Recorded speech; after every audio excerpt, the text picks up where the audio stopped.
And we are live. Okay, well, welcome to the Newburyport Historical Commission meeting on Thursday, the 22nd of October, 2020. Yet another Zoom virtual meeting, as the case may be. This is a public meeting. And let me start with a roll call of the commissioners in attendance. Mr. Peter McNamee. Present. Okay, Mr. Joe Morgan. Present. Ms. Patricia Pecknick. Present. Mr. Ron Ziemba. Ron, I know I saw you. You were muted or something? Yeah, you're muted, Ron. We'll give Ron a minute. Oh, there's Ron. I see you, but your mic must be muted, Ron. Actually saw him twice for some reason. And who did I miss? Now, any sign of Malcolm in either the attendees list or anywhere else? Andy? No, I'll keep an eye out for him though. Okay, and myself. And Christopher Fay? I'm here. Yeah, I thought did I miss you, Christopher? I'm sorry. I thought yep, thought I got him. And let me just, pardon, I'm sure. Ron, for some reason, I have you in the meeting twice, and I'm seeing. Yes. Oh, okay. I switched devices. Okay. All right. Well, yep. But you can hear me now. I can hear you now. Okay. Yep. One has just, I guess, is the camera on your device. Oh, okay, it just went away, but hopefully, okay. But hopefully that'll all work out. All right, sorry everyone for that little, these Zoom meetings often have these minor technical glitches. Our note taker is on the phone, as well as we also have in the meeting Andy Port, our planning director, and Caitlin Sullivan, planning staff. They will be presenting the visuals that we'll see in your shared screen for the Zoom meeting. So the commissioners are on the so-called panel and have audio enabled, although we'll try to speak one at a time. If there may very well be a public hearing for one or more items tonight. If you are a member of the public and wish to speak during one of those, you'll need to find the spot on your Zoom meeting controls to raise your hand so we know you wish to speak. And you'll be also recognized one at a time. You will probably need to unmute yourself on your device. And as per any public meeting, identify yourself, your name and address, and make your statement, keeping it within the 2-minute limit if you don't mind. Applicants will also obviously be unmuted so they can make their various initial presentations, and during any, if there is a public comment period, they're usually allowed to respond to that as well. Okay, so quick comment. I don't know how many people are in it. I'm not seeing the attendee list at the moment, but if you're here about 93 State Street, you're certainly welcome. But 2 weeks ago, this board took extensive public comment on that particular project. That's the Institution for Savings project.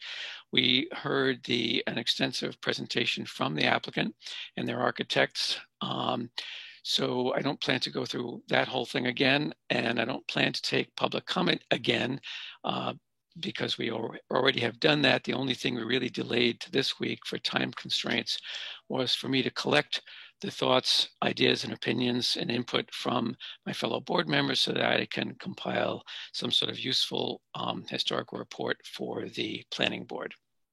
That is our charge on that particular project. So without further delay, I think those are the announcements. The first item on the agenda, which you should see in the shared screen, is 490 Merrimack Street. There was a request to continue. I don't know if anyone's actually going to speak to it. It's not necessary, I don't think. This has been requested to continue to the meeting of November 12th. So I'm going to, unless there's a raised hand, you tell me, Andy, I'm going to assume that we don't really need to hear from anyone, but we can take a motion to continue. Yeah, I think that's perfectly fine. The attorney's here, but I don't think you need to take any comment. You can just move to continue as requested. Okay. Would one of my colleagues like to propose a motion that we continue that matter to the November 12th meeting without prejudice? So moved. Okay, that sounded like Peter? Yep. Okay, thank you, Peter. Second. Thank you, Ron, for a second. So I'll go through the roll. Christopher Fay? Yes. Okay. Patricia Pecknick. Yes. Okay. Joe Morgan. Yes. Ron Ziemba. You're Yes. muted again, Ron. Okay. Thank you. Malcolm Carnwath. Do we have him? I see his. Oh, good. I agree. Okay. Thank you, Malcolm. Good to have you back. Peter McNamee. Yes. Thank you. And the chair is yes. So I believe that's everybody, and that passes unanimously. So it would appear.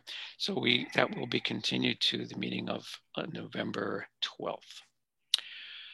The next item on the agenda, 159 Water Street, a partial demolition.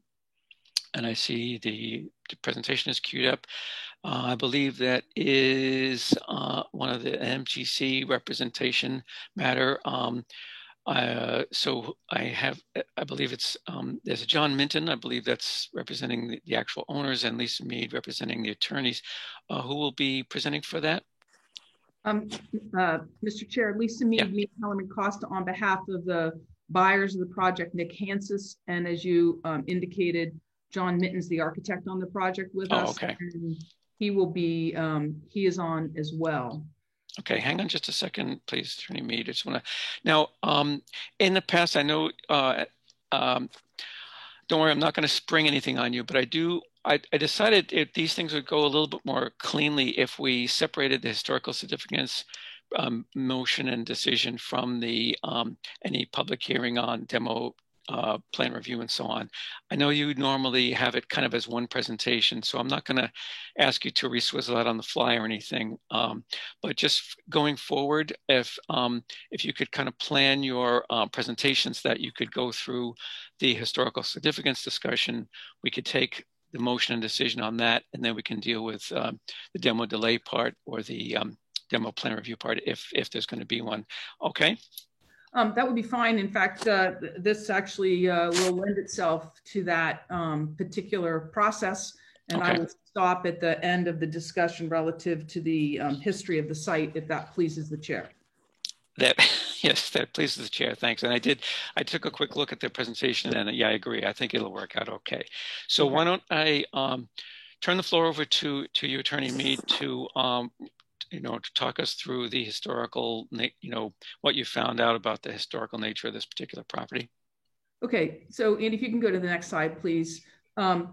So as the chair suggested, we're asking the board to determine whether the structure is historically significant and then whether it should be preferably preserved. And if the answer to both of those is yes, that they actually approve the proposed renovations, releasing it from delay. And if you could go on, Andy. If you can go on one more, we'll just go to the next slide. So we are, let me just say, prior to going to the actual historic significance of the property, we're proposing actually to replace the upper section of the gable in the rear addition, which is a one-story addition, and add a story on there so it matches the rest of the house. So that it's not a huge addition on the back, it's a slight change. This property is located in the AE floodplain, and the mechanicals, which are currently in the basement as part of this renovation, have to be moved to the attic to get them out of the floodplain. And so some of what we're proposing will help accomplish that. So if you go to the next slide, please, Andy. So the property is at 159 Water Street. It includes 2,963 square feet of area with 31.93 feet of frontage on Water Street. As I indicated, it's located near the Merrimack River and in the AE zone for flood zone purposes, and is improved with the single family residence. The structure is listed as contributory on the data sheets, as we've indicated here on the slide. It is a timber frame house, stylistic Victorian. There is no Form B. If you go to the next slide, please. We did a title search back to 1838. We stopped in 1838 because at the time, Moses Brown owned a significant portion of this property, including the wharfs. In the early 1800s, of course, Moses Brown was an importer of sugar and molasses and owned a rum distillery in the city. Mr. Brown died in 1827. And this particular parcel of land was left to Mr. Brown's granddaughter, Sarah White Bannister. The property at one time included a store, which was operated by Ebenezer Plummer. Ms. Bannister conveyed the property to Mr. Plummer in 1838. In or around 1929, the store was changed to a home and no longer used for commercial purposes. If you go to the next slide, Andy. So this is obviously a sketch. It's not an actual map, but you can see the property. It's actually two separate buildings. So if you see the James Steam Mill kind of on the left third of the site, this property is at the bottom of the most leftward wharf that's posing down there. Can you blow that up a little bit, Andy, maybe? There you go. So you can see she's the railroad tracks coming around, but the last wharf, that's actually at the base of Salem Street. You can see the James Steam Mill there. So this property is actually right now, currently, and we're going to see that on the next slide, right next to the sewer treatment plant. It's at the base of Salem Street on Water Street. You go to the next slide. And so this is the property right here. It's a greenhouse. If you're driving down the street, it's been on the market for a significant period of time. For, I think, obvious reasons, it's a difficult property to sell. My client has been successful in rehabilitating a couple of properties here in Newburyport with the help of John Minton, and has purchased this property to do the same. If you can go to the next slide, please. It's not in the Joppa Historic District, which of course starts further down on Bromfield Street, but it's near it. It has 1,620 square feet of living area and is a 2-story home. And so with that, Mr. Chair, actually, why don't you show the photos, Andy? Why don't you go through and show the photos so people can see it? So here are the actual photos of the house. I'm sure all of you know exactly where it is. You probably pass it regularly. I pass it at least 4 or 5 times a day. Then you can go through the next one. So that's the front. That's the east side of the house. And this is the rear east side. And these are 2 photos of the west side of the house. And this is the 1-story addition in the back that we're proposing to take the gable off of and add on top of it to match the existing gable. Thank you. Ms. Mead, does anyone know when it was last actually lived in? I'm just curious. I'm going to guess. I think it was a little over 2 years ago. I'm not positive that, Mr. Richards. It's been on the market a significant period of time. I do recall cars down there, but you know, time flies when you're in COVID, right? Okay, thanks very much. And you know, on this photo here, you can see at the foot where the house sort of meets the foundation, there's an odd shingled little shelf there that runs the whole length of that side, and I might be on the other side as well. That I have no idea what's going on with that, but it's interesting. Well, I think this photo actually is good, and I'm going to stop here after that so you can make your determination. But it shows that there are actually 2 additions here. There's the original structure, which is the structure that faces Water Street. We're proposing a couple of slight changes to the windows on the part of that, but nothing else. Then you have the first addition, right, which is where the 4 windows are here. Right. And then you have the last addition, if you will. Right. Right. It looks like there's a sort of maybe the remnants of a corner board or something there between them. You can sort of see. Correct. Yeah. That's correct. Okay. Well, thank you. So, fellow commissioners, any questions about this or comments? I can't see you all at the same time, but I'm not hearing anything. No comments? No questions? Does anyone want to feel we can go ahead and make a motion to determine that it's historically significant and preferably preserved, so we can move on with that assumption or that determination? I move that the property is historically significant and preferably preserved. Okay, thank you, Mr. Morgan. Is there a second? Second. Okay, I heard it sound like both Ron and is either Chris or Peter. Okay, so we have a motion and a second that the property is historically significant and preferably preserved. Pardon me. So, Mr. Fay? Yes. Okay, thank you. Patricia Pecknick? Yes. Thank you. Joe Morgan? Yes, Peter made that motion, Chair. Oh, okay, thank you. Thank you for the correction. And your vote, Joe, was yes, right? Correct. Okay. Ron Ziemba? Yes. Oh, thank you. Malcolm Carnwath?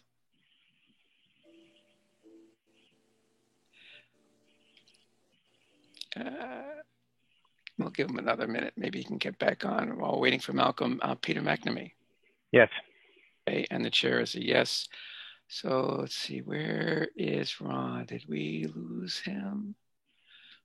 No, not Ron. I mean Malcolm. Looks like he may have lost his connection. Okay. Well, so we still have enough to carry the motion. 1, 2, 3, 4, 5, 6 yes votes. So that motion is carried. So we can, we'll move to the demolition plan review and public hearing on that. Why don't we start with the applicant's presentation of the demolition plan, which I imagine, I know you usually include both the demolition plan and some discussion of what you plan to do, which is, perfectly fine and appropriate. So why don't you pick it up there, Attorney Mead. Okay, thank you very much, Mr. Chair. So I think this photograph is good for a particular reason. You'll see there's a chimney on the first edition in the back. That is not actually a chimney for fireplaces. That's a utility flue. And you will be able to see that on the floor plans. However, the existing condition plans, it got left off of, and we're proposing to remove that chimney. But since we're at this slide, I thought it was important to show A, that it's in the first edition, and B, when you see the existing floor plans, you'll see that it actually is a utility chase. As I indicated before, all of the mechanicals which are currently in the basement are going to have to be moved to the attic. And so that will perform no further function for the house. Okay, pardon the interruption, Attorney Mead. I think I had totally missed what I think you just pointed out. I see the brick chimney, and a few feet towards Water Street, there's that little something there on the roof. Is that what you're referring to? I'm referring to the brick chimney. Oh, okay. So what's that other thing poking through the roof there? Well, there's a water closet up there, so it may be a vent for the water closet. Just a vent for that. I don't know specifically what it is. All right, thank you. Sorry for the interruption. Thank you. So if you go to the next slide, please, Andy. So you'll see, and what's important about the site plan is that while it appears as though there is a backyard, there's a drop in the elevation, and essentially you're sitting in the middle of the sewer treatment plant. So one of the part of the proposals is a little porch that's part of the second floor addition that we're adding in the rear. So if you could go to the next slide, please. So these are the existing floor plans. You'll see there's a 3/4 bath on the first floor, and you can see that chimney right in the middle of the floor plan. And that's actually utility chase. And those dotted lines, Attorney Mead, are those like part of the timber framing or what? I believe, if John's on, he can answer that, but I think the answer is yes, those are part of the timber framing.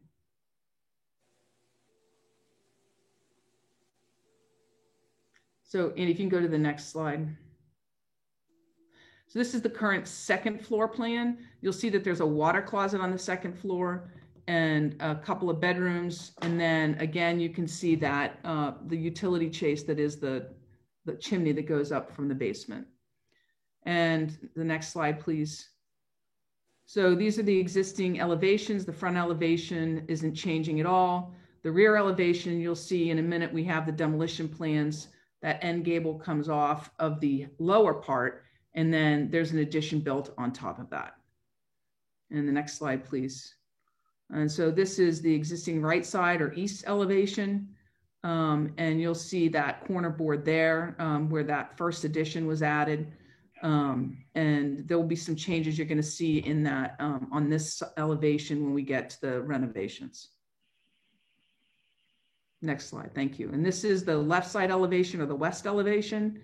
Again, John has marked off the original historic residence on this elevation. And if you go to the next slide, please. So I said the proposal, of course, is to remove and replace that upper section of the rear addition, creating a full head height for a bathroom on the second floor, and then a little bit of outdoor space with a patio on that second floor, or a porch, if you will. So when we get there, you'll see that there's a half bath with a entryway into the attic, a pull down entryway into the attic. And so we can go to the next slide, please, Andy.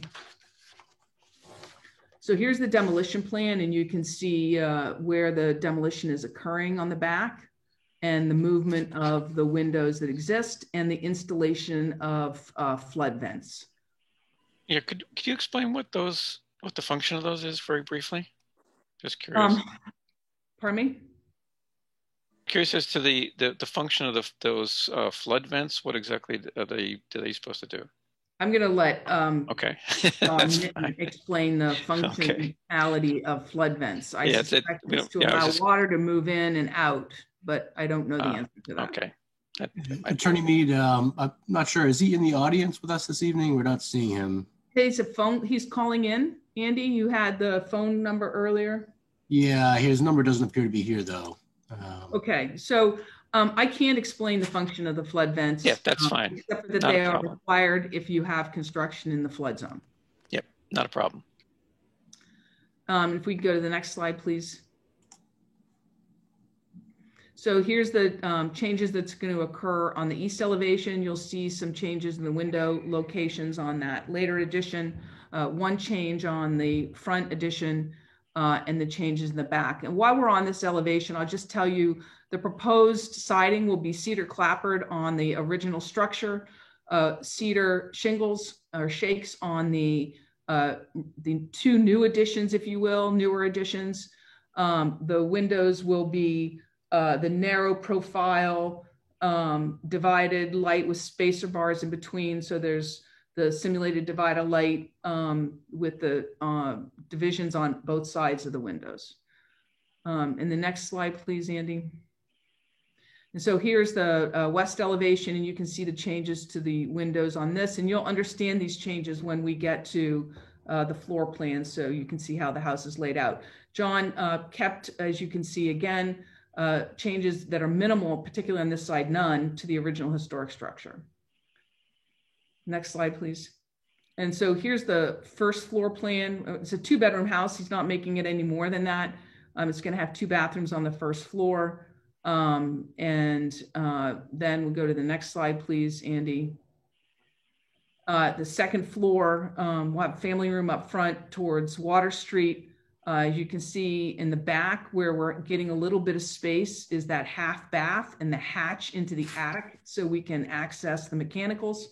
The kitchen and living space are up there, and then there's that little balcony off the back. Next slide, please, Andy. And here the changes are in elevation. So we have the proposed front elevation. Again, no changes are occurring. And here's that rear elevation. So John used a change of materials to differentiate the old from the new. And he included in that when we get to the side elevation, the first edition as well as this second edition. And if you get to the next slide, please, Andy. And here's the proposed right side elevation or the east. And the next. And the west side elevation. So I think that our request is that you release it from demo delay to allow these improvements to occur. These are modest changes to allow this house to be functioning again. It has its challenges given its location, and we are trying to have minimal impact on the historic structure, but allow it to have some attractiveness by having that porch on the second floor for some outdoor space. Because as I remind you, being in the backyard is like being in, quite frankly, close to closer than comfort to the sewer treatment plant. So with that, I'd request the board vote to remove this from delay. Okay, thank you, Attorney Mead. Obviously, before we do that, there is a period for public hearing. So before we begin any deliberation or questions from the board, I'll formally open the public hearing period. This is the time if you're a member of the public and wish to make a comment, pro, con, neutral, whatever, on this particular project, please use the function of the Zoom meeting to raise your hand so Director Port can see you and unmute your audio. And you will need to also unmute your audio locally on your device if you wish to speak. So I'll give a few moments for anyone to raise a hand that want to, and I'll ask Andy if you are seeing any hands going up. Sure. And while we wait just a second to see if anyone is interested, just wanted to add as well, we do have one caller, and those who are calling in should be able to press the key sequence *9 if they're interested in raising their hands and speaking, just so that we know and we can unmute them. I'm not seeing any hands at this time, though. Okay. I'll give one more second while I make a note here. So it's *9 to raise a hand? That's correct, yep. Is there a sequence to unmute yourself? Yeah, after that, after someone has raised their hand to let us know they'd like to speak, then we would ask them, and we would note this *6 to unmute themselves. Okay. I just want to make a note. I can add that to my little preamble. All right, still no hands? None at this time. Okay. Well, I think we've probably allowed enough time. I'm going to close the public hearing period. Make a note here. And I'll return to my fellow commissioners. Does anyone have a question for the applicant or attorney? Did we ever find now, Mr. Minton is the architect, right? Did we ever find him on the phone or available, or are we going to assume that he's not available? We're not seeing him in our audience. Okay. It's not clear when we have the connection issue. Not sure. Okay. All right. Well, in any event, we do have Attorney Mead here. Does any of the commissioners have a question, comment, anything at all? Raise a hand, speak up, do something. Oh, Patricia, you visually raised your hand. Good, I caught you. Ms. Pecknick, you have the floor. I think it will be wonderful to see a project bring this house back to a form that is much more attractive, and I'm very pleased by the proposal. Okay, thank you. Any other comments from my fellow commissioners? I'm in agreement with Patricia. Okay, that sounded like Mr. McNamee? Yes. Okay. I'll comment that I do too. I did have one quick question on both the, or on neither, I should say, the proposed drawing elevations or existing, the chimney wasn't appearing. But you commented on the beginning. So what were you saying? Is the chimney to go or to stay, or what, Ms. Mead? Yeah, it's to go. And I was pointing out that the existing elevations neglected to include it. And you can see it in the photograph. But it was purposefully left out of the proposed elevations because it actually is a utility chase and not a chimney. Right. So, yeah, there's some sort of heating system or something. So the utilities that are going up into the attic, I assume they'll have some other way of whatever venting they require will be accomplished through some other means, I assume. That's correct. Okay. Okay, one last call for questions or comments. Not really seeing any. Would anyone like to? There are a couple hands up. Mr. I'm Fay sorry. From Morgan. Okay, maybe I need to turn this on. So okay, now I can see the hands. Okay, we'll start with Mr. Fay, since you're first on my list there. Christopher, you want to make a comment? Yeah, I just want to, I guess, say I don't love the tiny little sort of porch roof deck in the back, but considering the overall condition of the house and stuff like that, I'll take the greater good here. But Okay. I don't want people to misinterpret my voting for this for a love of the roof deck, as ever tiny as it may be. Okay, it's interesting you should point that out because I was thinking when I saw this, with the possible exception of that sort of Doric column, which is a little bit odd, I thought that the way that is sort of enclosed little quasi porch patio, whatever you want to call it, on the second floor, I thought that was somewhat less objectionable than some of the roof decks we've seen, which stick out a little bit more sore thumb-ishly. Less objectionable is a good way to put it. Yeah. Mr. Morgan, you had a comment. Yes, thank you, Chair. I agree. I think it's a great project. Looks like, they're trying to rejuvenate this property, which needs some tender loving care, obviously. My only comment is that the materials scope be called out, that we have access to that. I think that what happened on 123 State Street, I think was very successful. From my opinion, is that we saw really detailed notes on all of the scope of exterior trim and the description of all materials. And I think if we see that and that can be included, then there's really no question going forward as to actually what is expected of the applicant in the restoration of the exterior. Mr. Chair, could I just comment on that? What I would request the board, so that the applicant doesn't have to come back, with all due respect, as much as I enjoy spending my time here in the evening, is that you make that a condition prior to the issuance of a building permit, that the materials and I mean, really, we're talking about cedar clapboards and cedar shingles, and the appropriate windows that I mentioned, which I had received from Mr. Minton earlier. If you could do that, this is a much less complicated structure than 123 State Street. I would appreciate it. I'm sure my client would appreciate it. We're off to the zoning board next, and happy to do it prior to the issuance of a building permit. Okay, I'm making some notes here. So help me out here. I've got cedar clapboards, cedar shingles or / shakes, whatever you want to call them, on newer section. 6/6 simulated divided light windows. I assume those are like wood with like some cladding on the exterior or something like that. I think they're, given the location of the property, I don't think that they're wood. I think they're aluminum clad, I believe, and they are the narrow profile with the spacer bars both inside and out. I mean, the spacer bar in the middle with the separate grills inside and out. Right. Okay, so yes, I think those are usually referred to. Am I correct that those are considered simulated divided light? Yes.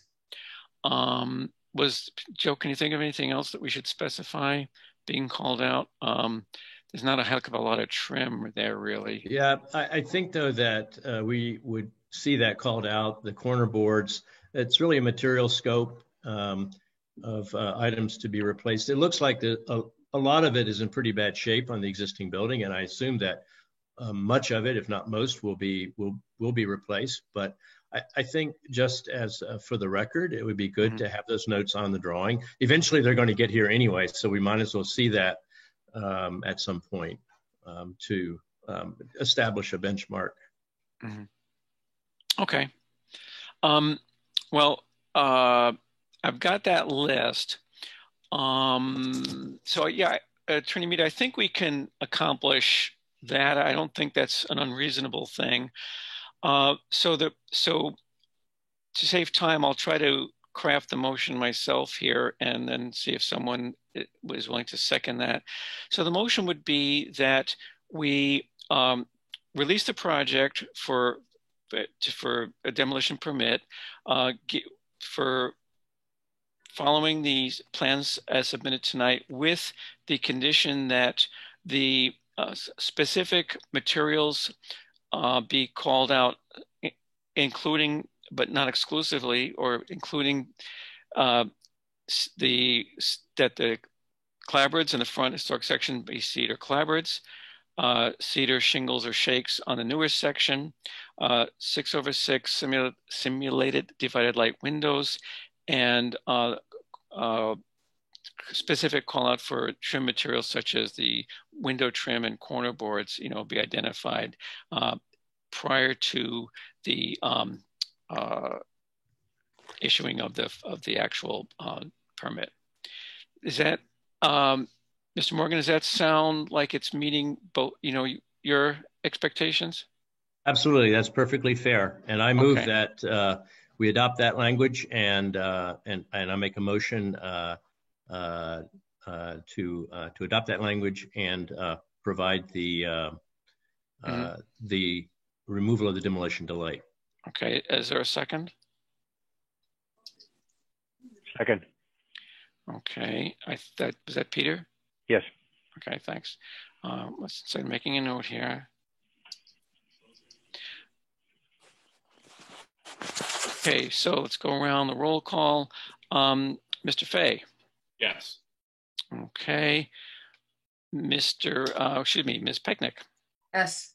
Okay, Joe Morgan. Yes. Hey, Mr. Ron Ziemba. Yes. Mr. Peter McNamee. Yes.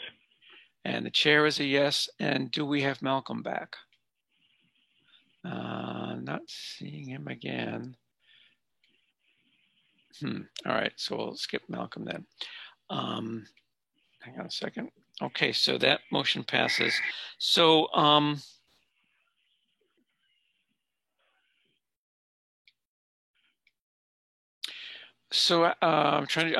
just pausing here because I'm trying to think of the most expedient way to meet that condition, Attorney Mead, so that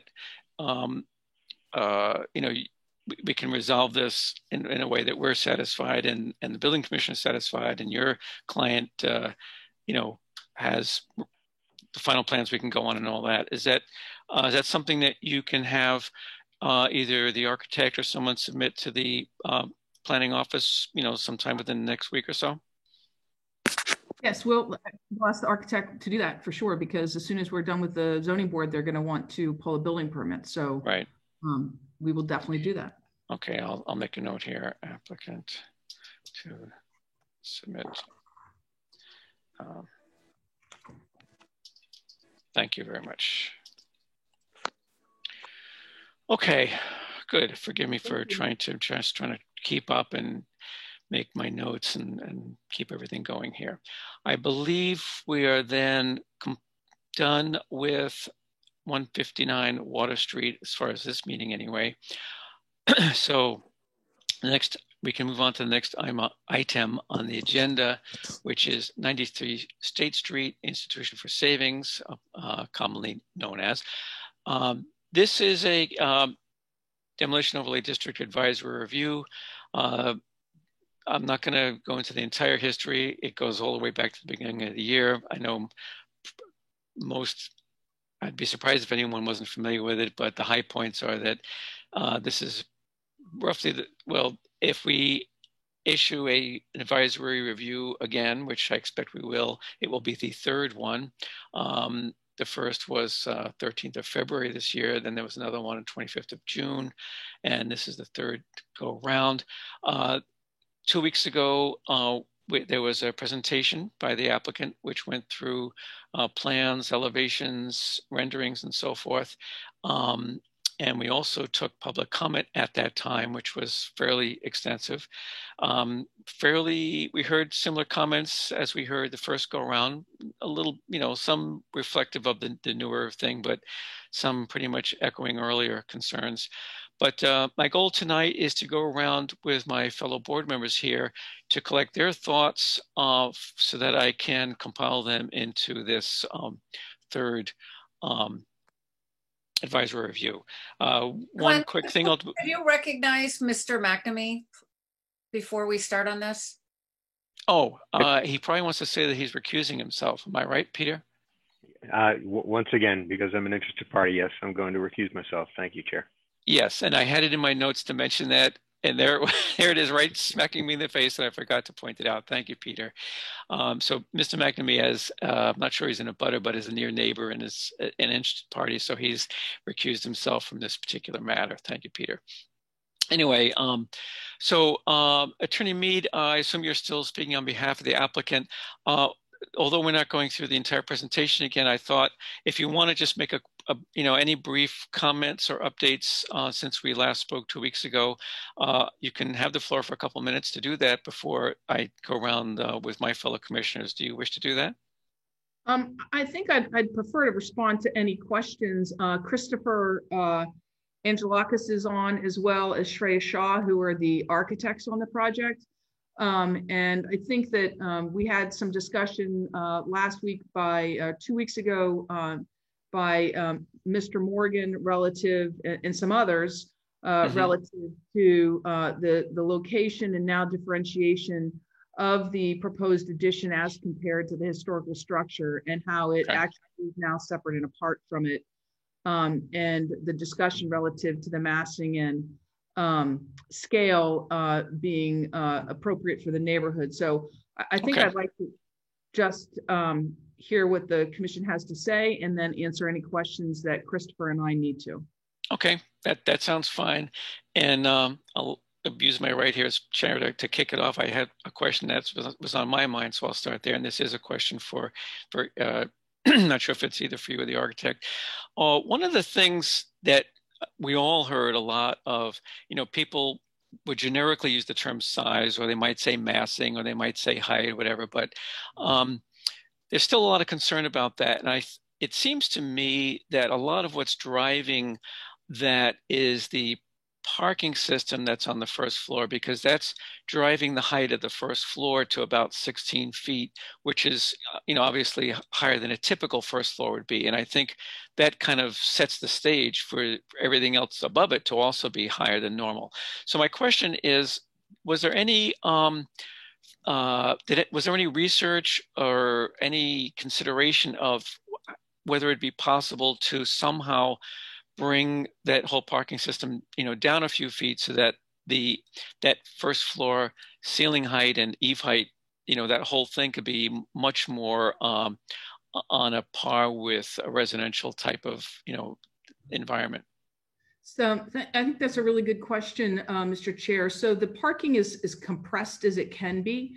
We actually cannot go down any other levels within the building. We have one level below grade, which is what the fire department will approve. They won't approve anything less than that.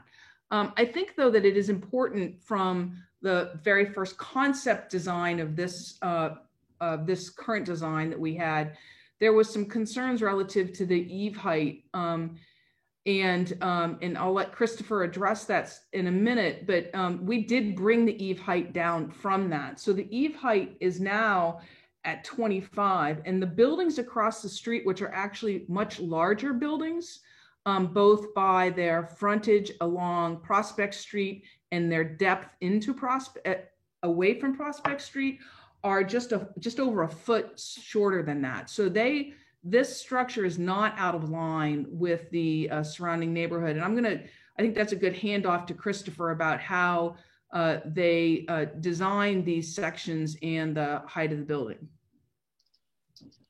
All right, thank you, Lisa, and thank you to the commission. We took a brand new look at this parking system, and we pushed the manufacturer. We pushed all the limits to see how compressed we can get it, and then we took the extra step while we're redesigning this to actually have the structural engineering done to really push the limits of how we can compress this building down, knowing that eave heights are very sensitive. So by going through that effort and really kind of sharpening our pencil on both the kind of mechanical workings of the building and the structural design of the building, we're able to bring the eave height down a foot. I think we brought it down more than a foot. And we took a look at every element to try to make sure that a kind of appropriateness with the neighborhood was taken, including the way the massing is broke down to make sure that these masses visually act as single buildings that are, like Attorney Mead said, are both in some cases big, smaller than the frontage of the adjacent buildings. So that is, there's a lot of effort put into being as sensitive as possible to all that stuff, and that's sort of the hallmark of this approach. Yeah. How about I can't think of a better term other than attic space. Above the row of windows, the second floor has office space primarily, and you have the pitched or gabled roof. Was there any, I don't know if you've got cathedral ceilings in there or just a regular ceiling, but it also occurred to me that perhaps with a shallower roof pitch, the peak or ridge height could be lowered a bit. Was there any thought given to that? Absolutely. We tested a whole number of roof pitches, and it's very difficult to hit the right balance because when you're looking at the colonial forms, which there are a fair amount of them in this area, this is the kind of roof pitch that's most common. We could look at shallower roof pitches that kind of are less colonial in nature. There are other examples in the neighborhood that do that. We are right now using the gable, the space in the gable ends to hide all of the mechanicals so that there is no mechanical equipment of any size that can be seen from the public way, or we've even tested the views from second floor windows of adjacent buildings. So those gables are doing a lot of work for us, and they are doing a lot of work for aesthetic appropriateness, but also keeping architectural clutter to a minimum. Yeah, I do understand the bit about the pitch. I know actually on some of the older houses, the pitch is shallower, but most of the houses in this neighborhood are of a vintage that have a pitch that is pretty close to what you've got there. So I would agree with that. This view that Andy is sharing right now, and I'll shut up in a minute, but it's a good example of that. Even, because of the height of that first floor, you can see, the Griffin property there that abuts on Otis Place. It's kind of unfortunate that, because that house is probably smaller than average. It's not a big structure. So it's a little bit unfair comparison, but it's a good one in that you can see that the first floor windows of your proposed structure and his are about the same place, but then the second floor of the proposed structure is like much higher than that second floor of the old structure there next door, and I assume it's largely due to that parking system, but we already talked about that. So it's fully due to that, so that the sill height can be of human sill heights when you're inside the building. This building does walk the line of being sensitive in part of the neighborhood, but also still a commercial building. Yeah. Okay. Well, let me be quiet here for a minute and see what my fellow commissioners have to say. Would anyone like to make a comment? I have my display, so you can either raise a hand or, because I can't see all of you at once. So if you raise it by waving, I may or may not see it, but surely someone would. Do I have to call on people?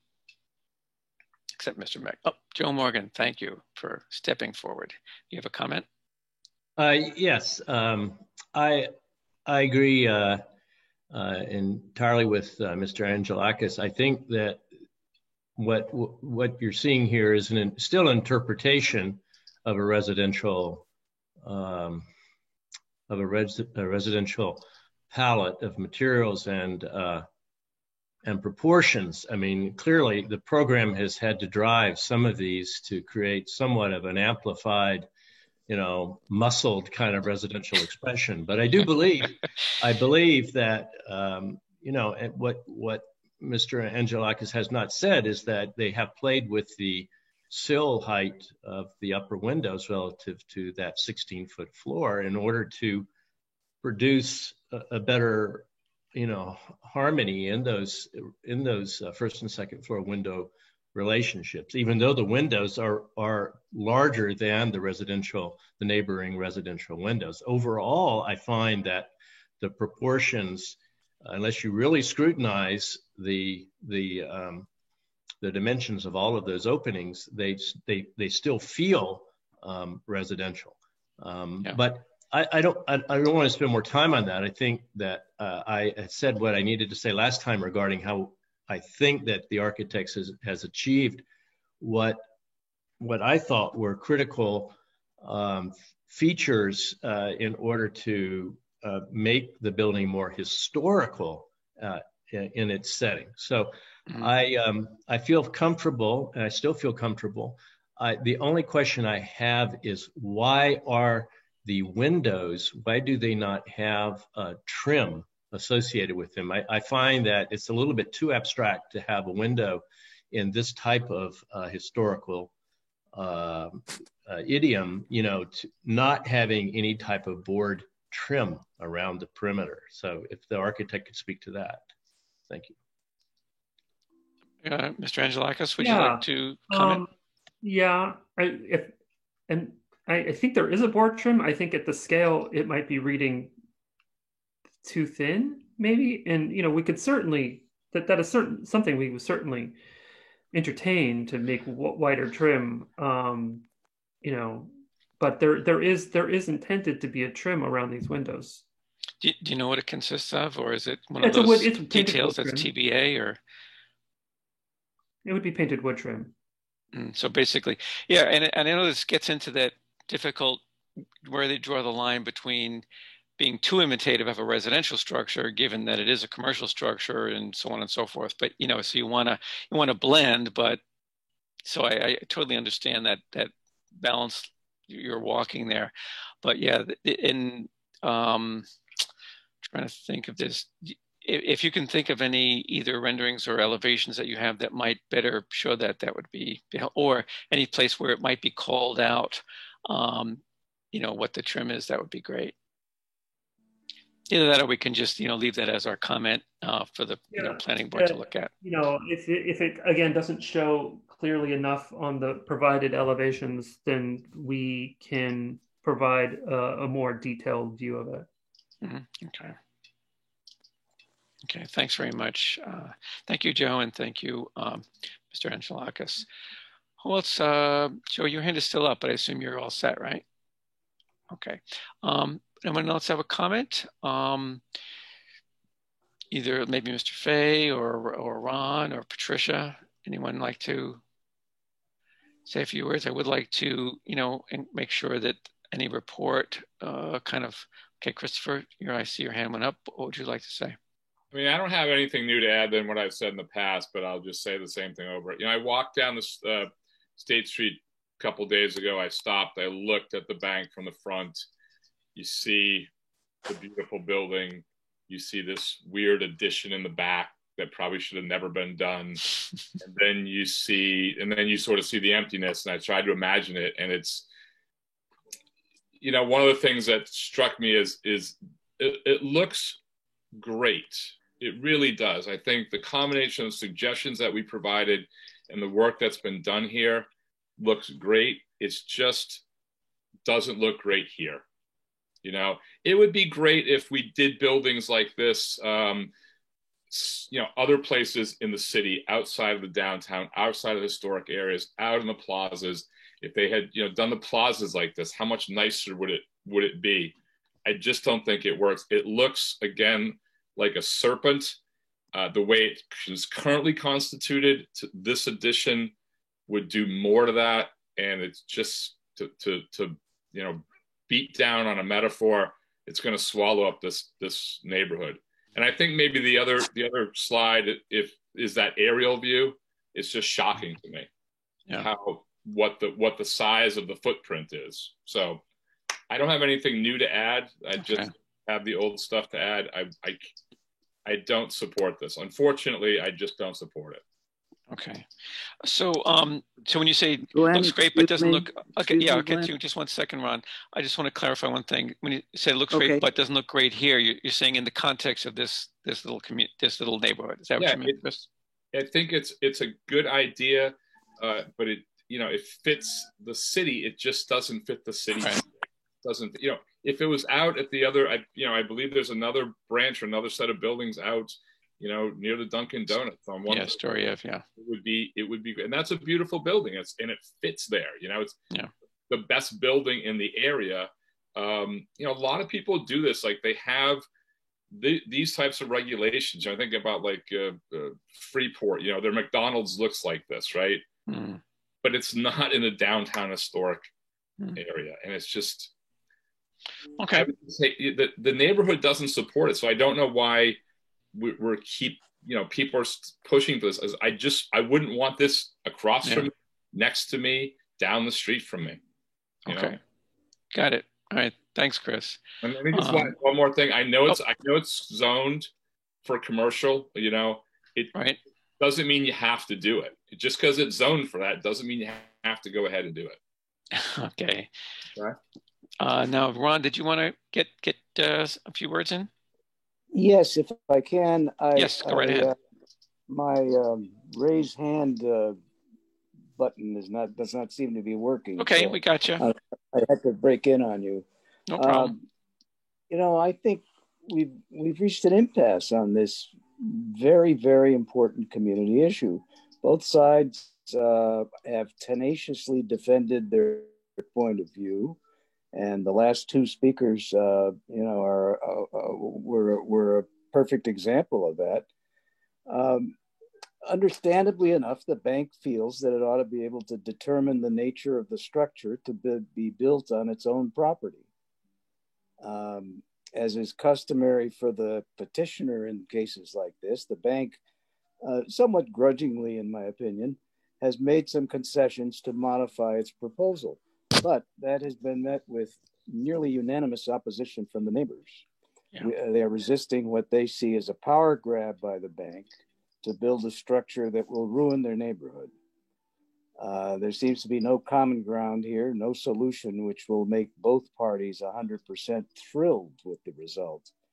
And I hope everybody understands that these are my opinions and no others. But I went through the proposals, including the current one, to look for a solution which might make the parties a little less than 100% thrilled, but at a minimum, agreeable. Mm-hmm. In other words, a compromise. I believe the proposal that holds the most promise for compromise, at least for me, is the proposal to build a structure, the one we've been looking at, build a structure that houses parking and offices inside, but from the outside looks just like another neighborhood residential building or a cluster of residential buildings in the neighborhood. And I think, unless I misread the drawings that I've seen, it seems to me that the architect has gone to some considerable lengths to make this not just another looking like a residential neighborhood, but a residential neighborhood that fits with the buildings on Otis Street and Prospect Street. And so I would disagree with Commissioner Fay on this, and agree with Commissioner Morgan.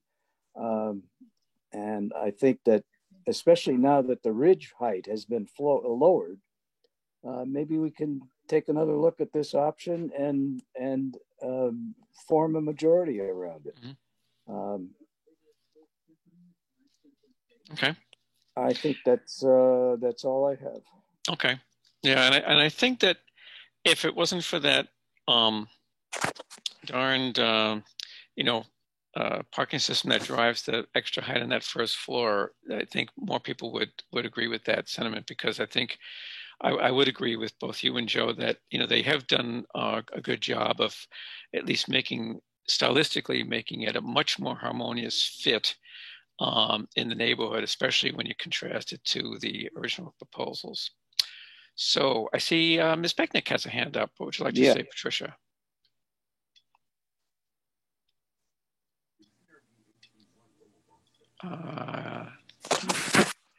Patricia? Okay, yeah, sorry, I got bounced off and I'm on my phone. Can you hear me now? Yes, we can hear you. Great, okay. So the DOD ordinance, as we all know, requires our adherence to any relevant provisions of the Secretary of the Interior standards as they may be amended from time to time, including all related guidelines, bulletins, and other official guidance promulgated by the National Park Service. So the National Park Service interprets the standards in its various bulletins.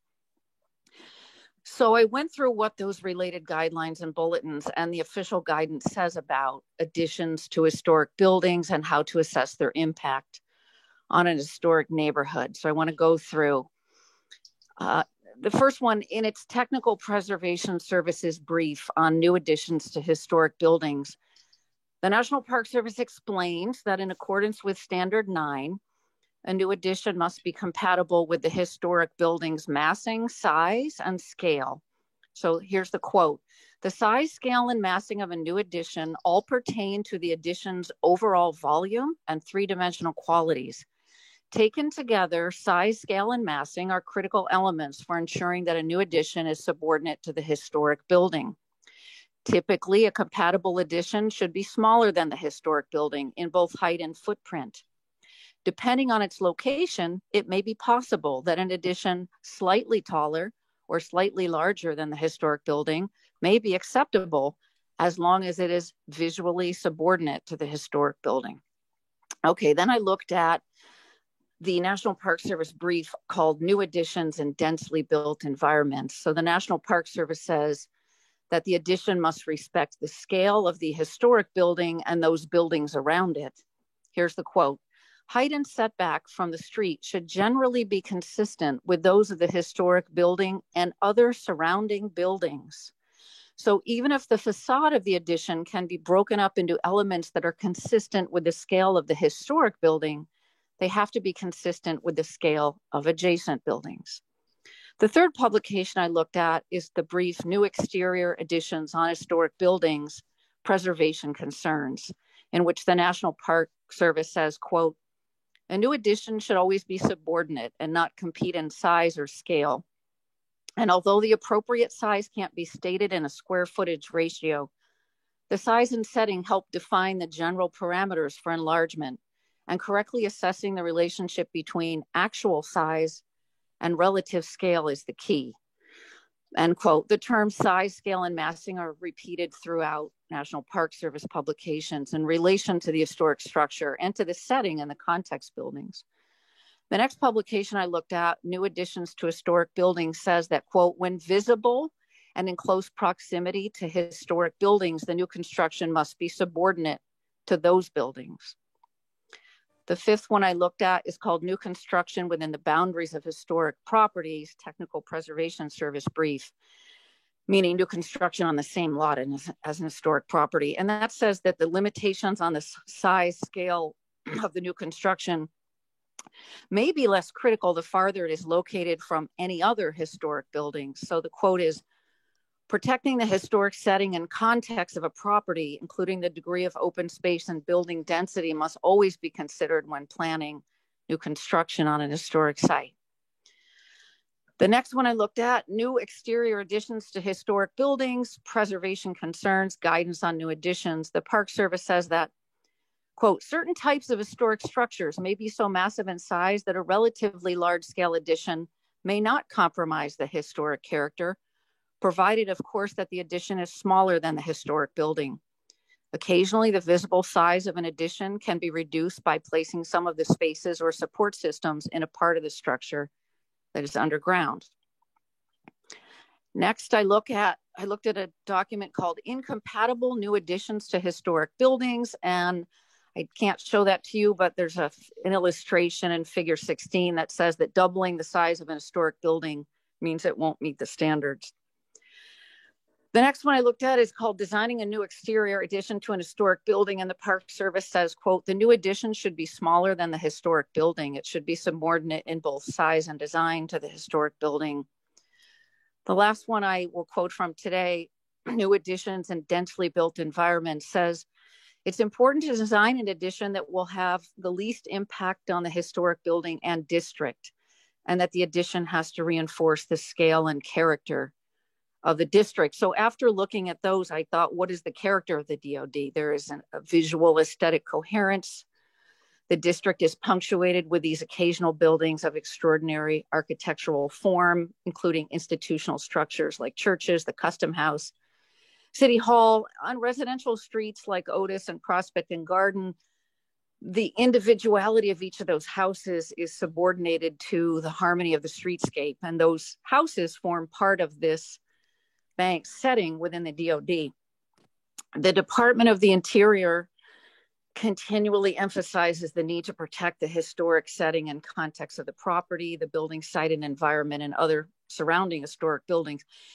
Speaking just as myself, without having read any of that, you know, do I love Joe Morgan's idea about how to make the design of the addition fit in better? And do I respect all the work that these architects put into the design? I very much do. I think that these architects are very impressive. I think the design seeks to put the structure into conversation with the residential buildings by trying to break up the massing and incorporating these design elements from the historic houses. I love the wooden painted doors. I don't love everything. I don't like the one-story structure on the corner of Otis and Prospect. I don't like the height of the structure next to Mark Griffin's house. But what I like or not like is not important, because after reading all the bulletins and guidelines from the Secretary of the Interior and the National Park Service and the DOD ordinance about additions to historic buildings in historic neighborhoods and applying it to this project, then as a member of this commission, I can do no other than conclude that this project has too much height and too much volume to be shoehorned into the historic neighborhood context. Whether it needs to be scaled back, brought down, pulled in, put under, I don't know the solution. People have worked very hard on it. People have fought really hard against it. But there's an ordinance that requires compliance with preservation zoning laws, and this commission is required to advise the planning board based on that criteria. Under that criteria, this plan is too grandiose for this setting and will have a negative impact on other historic assets in the neighborhood. Finally, I did also look to the National Trust for Historic Preservation's explication of the Secretary's standards as they apply to new construction in historic districts and to additions. Specifically, the section on how to determine compatibility for new construction in a relatively visually consistent historic district. That's how specific their publication is. And I find it helpful to go through this 5-step process that they call by its acronym FRESH. So the F is for the footprint and foundation, and it says the footprint and foundation of the new structure should be similar to the ones surrounding the new structure. R is for roof shape. The new roof should match existing roofs in pitch, complexity, and orientation. E is for the building envelope. The envelope of the new structure should match the existing buildings in projection, height, bulk, and relationships between height and width. S is skin. New structures should be clad in a visually and physically similar material as adjacent historic structures. H is for holes. The windows and doors should be divided and segmented in a way that comports with the historic structure. Using that formula, the footprint and envelope criteria were what makes the addition as proposed incompatible in that setting in terms of height, massing, proportion, and scale.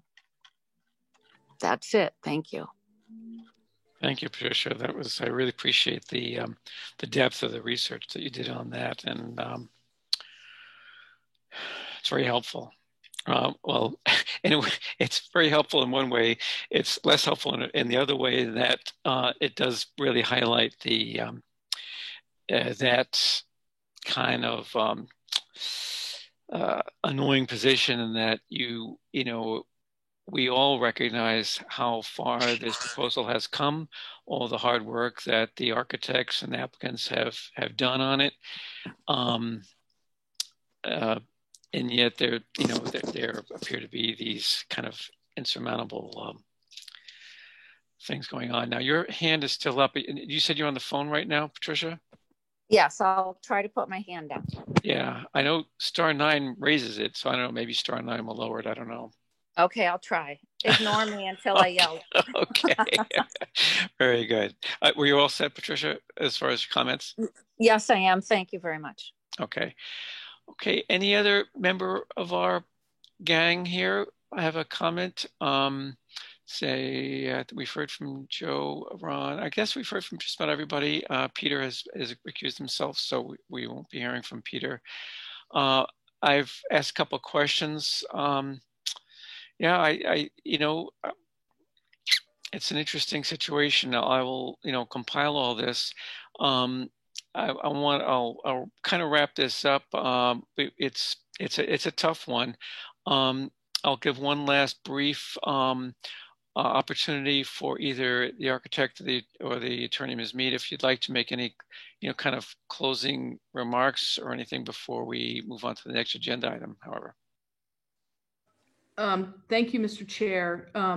I think that I actually might disagree with the analysis that Ms. Pecknick did under the FRESH test. And in fact, I think it actually highlights how the new design complies with those criteria. But because I am not the designer and Christopher is, I will let him have the closing comments relative to its compatibility with both the setting as well as the historic 1871 building. Okay, that's Mr. Angelakis. Did you? Yes. Do you want to do that? Yes. Well, thank you. I think those standards are very important, and I think this team has read those standards over and over again, and we have did everything possible, and I think that this commission has acknowledged that we've done everything possible here to play a very nuanced hand here to do everything we can to make sure that this project is subordinate to the historic building that's 150 feet away. I would challenge that we are doing in addition to the 1871's building. I think we can all agree that that is not what's happening. This building may be placed in a historic setting, but I think we've checked off all of those check boxes to the FRESH test when in relationship to the historic setting. There are certainly buildings that hold equally as large footprint. And I think that's the one that challenges us against the FRESH test the best. But if you think about this building as being a building that is being placed within a historic setting and not a building that's being attached directly to a historic building, I think we can all say that this building does pass that FRESH test. So, I think saying anything more would be redundant. I'm happy to respond to anyone else's comments if they wish. I think we're okay. I'll just check in one last time. I'm not seeing any hands raised on the part of the commission. Going once, going twice. I think we're good there. Okay. No, I think we're good. I appreciate very much your attendance once again. I know it's been trying. It's been a long haul, both for the applicants, the architects, the attorneys, for everybody, and the commission, and the members of the public. Last and certainly not least, I know there are probably a lot of members of the public that are looking at in this Zoom meeting right now. I'm not keeping track of that, but I'm sure they're out there, and they're I know the public is extremely interested in this, and we'll do our best. By we, meaning the Historic Commission, will try to do its best to provide whatever meaningful guidance we can to the planning board in that report. So thank you very much for that presentation. Okay, I think we can move on to the next agenda item, which is, well, I was going to say next door, but it's not next door. It's across the street, 94 State Street. This is the Newburyport Public Library building. The background here is, well, this is a discussion of the preservation restriction for the public library. The public library has applied for, and I think they've got approval, tentative approval anyway, for some grant money from CPA for the HVAC system to make sure that their very valuable and important collections are well preserved. As part of that arrangement, they do need to have a preservation restriction on the property, which they should have anyway. I'll point out that because this is a building owned by the city, the Historical Commission would not be the grantee of this would be the Museum of Old Newbury. So when we get to that point, if Ms. Susan Edwards, who's with the museum, is here and would like to speak it, and that time comes, we'll certainly allow her comment on this.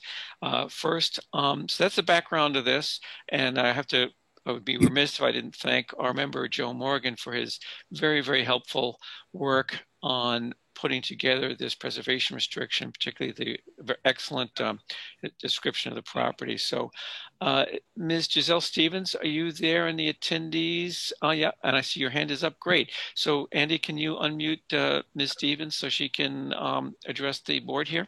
Yes, go ahead. All right, good evening, everyone. Can you hear me? We can hear you. Fantastic. Well, first, I'd like to thank you for including me on the agenda this evening. Obviously, we are here to review the draft of the preservation restriction for the library. I do have to confess I'm new to this whole process, so I appreciate your patience. As you know, the Historical Commission did support our CPA grant application to replace the HVAC units for our archival center. And the City Council did approve that grant application with the caveat that we do get a preservation restriction for the exterior of the library, which is why we're here this evening. And I do want to thank the Museum of Old Newbury for offering to hold the PR for us. And as you did, Glenn, huge thanks to Joe Morgan, who did a lot of research in our archival center and spent a great deal of time writing the description and taking photos and putting this preservation restriction together. So I really, really appreciate it. So obviously we have a building description with photographs. Important features are included. And needless to say, there is significant historical and cultural significance of the public library. So after this, I think I'm just going to see if you have any questions as a commission. You've had a chance to look at this. This is my first preservation restriction agreement that I've ever looked at or worked on. So I'm happy to hear any suggestions, thoughts, edits, comments. As you can see from the document, there are 3 different parts of our building. There's the 1771 Tracy Mansion, which was purchased and used for a library since 1865. Then we have the Simpson Annex from the 1880s. And then, of course, the 2001 Mullen Wing, which was the addition. Right. And this restriction is for the exterior of the library, the entire exterior. Right. Okay. Very good. And were there some interior historical features that were also included? I thought that might be the case. Or did I miss? No. Am I missing something? No. I should mention that the Library Board of Directors, we met last night. They took a second look at the draft, and they had a discussion at our previous meeting about the possibility of including interior features. And they did unanimously decide that they did not think this was the time to include interior features. And they unanimously agreed that the draft looks terrific based on, as it goes forward. And they were very supportive of the process for having a preservation restriction for the exterior of the building. Okay. Thank you, Giselle. Are you done? I think so. Okay. We'll stick around. We may have questions for you, whatever. Let me turn to my colleagues. Does anyone have a question or concern about the preservation restriction? I know I had a chance to look through it, and I don't think I saw anything. I didn't see any red flags, Giselle. It looked pretty good to me. I know there were a couple of drafts and a couple of little tweaks here and there, but I didn't see anything that stuck out to me. Did anyone else? Oh, I see a hand. Mr. Morgan has a hand up. Did you have a comment or question, Joe? Or yes, thank you, Chair. Just for the benefit of the other commissioners, some footnotes here. I used two reference documents because, as Giselle said, she's new to this. Well, I am too. So there were a lot of blind people helping each other here. Well, you did pretty well. we weren't entirely blind. We had the high school template, which Caitlin shared with us, which I have used, and I've only altered the boilerplate language as necessary for purposes of indicating particular property and any particular small notes really within the text that would be relative and unique to the property. Then the other email that I referenced was the September 23rd email from Caitlin, which was a forwarded email from Michael Steinitz at MHC, the Massachusetts Historical Commission, where he had 6 bullets of things that typically should be included. And I believe that I have included them, not necessarily in the order that he listed them in that document. And I believe all the commissioners were copied on that email.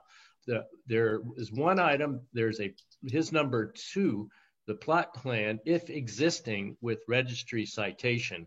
I didn't see that either in the high school template, in the high school PR, and I have not included it here either, but his other 5 items are included. And those are specifically the legal property description, that's Exhibit A, the assessor's map with the parcel number, there's a blank page for that. There's I've included the MHC inventory form B, and then I have the exterior photographs, and then there is the Exhibit C, which are the restriction guidelines, which is just more boilerplate. Right. Okay. Thank you, Joe. I do have one question. This is Giselle. Yep. Looking through the photos, and again, Joe did such a terrific job on those. I wondered if it was an issue, for instance, on page 16, that the photos were taken when the trees had leaves on them, and the leaves do block some of your view of the facade. Is that an issue? Do we need to take new photos that don't include leaves? I think that I've seen that comment in other correspondence from Michael Steinitz for other projects. So I'm anticipating that comment back from him. It's just I don't think we're ready to take that photograph quite yet. But soon. Oh, yeah. And I failed to mention there's one other document that he actually does not reference, which is part of these PRs that we're familiar with, and that's a list of character-defining features. So that is also included as one of the baseline documents, the B series exhibits in this PR, okay? Okay. Now, since Andy Port, wake up, I got a question for you. I would assume that if the commission is okay, likes what it sees, what we have here right now, that those things like those exhibits, like that you guys probably have and can include, and like what was it, the assessor's page, or that kind of thing, that your department, your folks, your staff can tuck those in, and is it who it can be forwarded to Mass Historical for review? I'm a little bit unclear. Do you do that, or is that up to someone on Giselle's staff to do, or is that something that Caitlin or someone on your staff can take care of? Caitlin or I would probably end up forwarding it, just because our office more often deals with the preservation restrictions and Michael Steinitz and so forth. So it would make probably more sense that we submit it, noting and copying Giselle on that request for their review. Yeah. And let's see, let's see on the panelists. Now, Joe, your hand is still up. Are you all set? Okay, sorry. And attendees, okay, that Giselle's got her hand up, but I don't see, if Susan Edwards is on the call, I'm not seeing you there, but she could be on a phone ending in 948. Let me just make sure. No, not seeing Susan there. So I guess Susan Edwards is not here. So if she were, she would certainly be allowed to speak, but I don't think she is. If there aren't any other questions from the board, I think what we can do is have a motion to have this draft report handed over to Andy's planning department for, final preparation and, of any like missing exhibits or anything, and forwarded to Mr. Steinitz down at Mass Historical Commission for review. Chair, yeah? Chair, could I just ask for a clarification? Sure. Just for the Office of Planning and Development, would that be a motion to approve with those adjustments to be made prior to submission to MHC, or I'm just trying to clarify if this is also the time where the commission is approving in addition to issuing the comments for edits? Yeah. Usually what happens, Andy, and it's a good question, is that we kind of will approve the preservation restriction, the draft preservation restriction, with the understanding that we will do a final review and approval once it's back and approved from Mass Historic. So I guess the short answer is yes, although we do want to keep that sort of on the table, so to speak, that once it's approved by Mass, because there might be some little changes or anything, that we do have that final review, that it is the last step before it goes to the city council and the mayor. Does that make sense? Okay, so maybe just for the record, maybe just clarifying then that this would be a preliminary approval, a review and approval? Sure. Okay, well, happy to clarify that. So the motion that I'd like to take a vote on is that the Historical Commission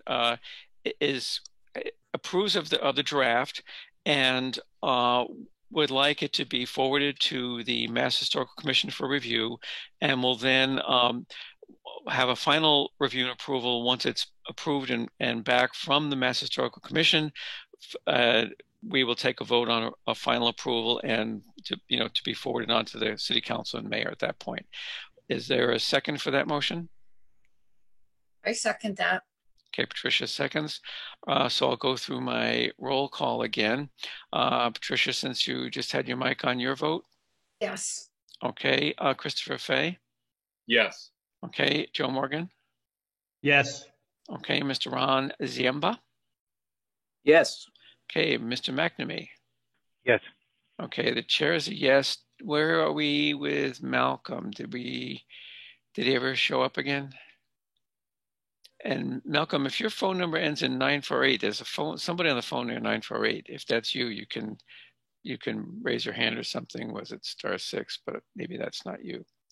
All right, but we've not seen him since the start of the meeting. Okay, so but we have enough votes to pass it. So Giselle, just so we're clear, what we'll do is we'll put it together. I forget now. Joe made reference to one of the exhibits or something that needs to be just tucked in there so that it's as complete as we can make it. We'll see what they say about the trees. They may want us to take photos once the trees are a little bit more bare, but, so we may just have to do that. But typically they'll, they've been actually pretty good time-wise in reviewing these and getting back. They've actually been faster lately that everything's been by email than they used to be. So hopefully they'll get it back to us with any corrections, comments, whatever, and we can get those straightened out expeditiously and get it on its way. All right, but for now we'll take the next step of moving it on to Mass Historic Commission for review. Okay. Thank you so much. I really appreciate your support and your help with this. You're quite welcome. All righty. Chair Yes. Richards, may I please just we recognize and applaud Mr. Morgan for all his work on this. Yes, we may. Maybe it was right around the time you I don't know, may have gone off and come back, but both Giselle and I did call out Mr. Morgan for his exemplary work on drafting this, and particularly the research he did and the historical, the description and so on. So Okay, worth saying again. Thank you again, Joe. One of our freshman members, Joe, and he's already certainly pulling his weight, as they say. Not Bravo, Joe. Yeah. So thank you. All right, moving right along. We have another preservation restriction discussion, and I did see Mr. Ted Nelson on the attendee list.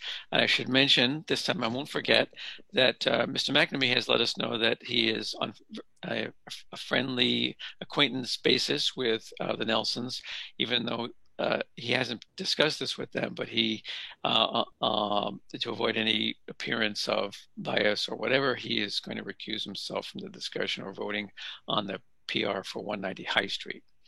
So close on the heels of Joe Morgan pulling his weight, I'm going to recuse myself. Don't worry, I'm sure you'll have a chance to pull plenty of weight, Peter. So anyway, I'm not going to give a long explanation, but I will just give a very brief overview because this has been going on for quite a while. And when we give with Mr. Nelson, we will give you the floor to speak to this in a moment, so you can correct anything I might have wrong. But my understanding is that we reviewed a draft of this all the way back in September of 2016. Not sure if that was when I was on the board or not. It goes back a ways. So this has been going on. It's a Section 6C permit process similar to the one we had on Merrimack Street recently. So the preservation restriction is on the historic property, which is required as part of the arrangement to get that Section 6C permit. So I know Mr. Nelson has been back and forth a number of times with Mass Historical Commission, and you can correct me if I'm wrong in this, but I believe the Mass Historic Commission has given its tentative approval of this draft, which I see Mr. Port is now, or Caitlin, whoever is presenting, I think it's Andy, is got on the screen. So with that, can we, I see talking is permitted for you, Mr. Nelson, and your little image shows you with a face mask, which you can take off since you're on the phone, but I'm just joking there. So why don't you go ahead and explain to us anything that I missed and what you're looking for tonight. Yeah, so I was a little bit friendly with Sarah White back when this whole process started, and the great mistake was she talked me into doing it myself instead of hiring an attorney to help with this. She said, oh no, it's simple. Here's an example of one and you can just take it from there. And it's been quite the 3 or 4 year journey back and forth on this. And Michael's terrific in terms of the level of detail, but frequently there was literally a 6-month turn on getting feedback. Anyway, I'm thrilled to have gotten to the point where we are, where we have their full approval, I guess is the technical language, I'm not sure, of this, and they're ready to move forward with it. So I guess we're just waiting for your approval as well. So again, I'm sure there's lots of things you need to know that I didn't think to mention, but it's been quite a process. We're thrilled to be doing this, and it's to be able to inhabit our carriage house. My wife and I have lived here for 25 years. We would love not to leave the property, but we just simply don't need the space with just the 2 of us. So it allows us to sort of reconfigure our life as well as contribute to preserving a home that we love.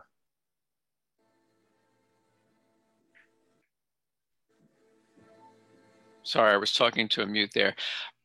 So I assumed, wrongly perhaps, that the carriage house was going to be either a rental or whatever or something. Did I understand you correctly that you and your wife are going to move into the carriage house and sell or lease or something the main property? We're still not decided. We were going to rent both sides, and you can imagine the spreadsheets back and forth on that. We like the control over renting it, so we may sell one. So we're still haven't figured that out yet. But basically, so we were currently renting one side of it. We've had tenants on and off over the years, and we're excited to move into the carriage house, another structure we just love. So just experiencing the property from that perspective will be great, and then we'll figure out. We'll have lots of optionality in terms of the main structure. When you say you say one side, you're trying one side of the main house, so that has the main house has always been 2 sides, and so it's easier to rent these days, and so renting out both sides makes a ton of sense. But we also may condoize. We're just not sure. Okay, all right. Well, that's sort of secondary to the main thing that's before us. We're really talking about the preservation restriction. Before I turn over to my peers here, I did have a question as looking this over. It looked pretty good. Obviously, you and Mr. Steinitz have gone over it several times.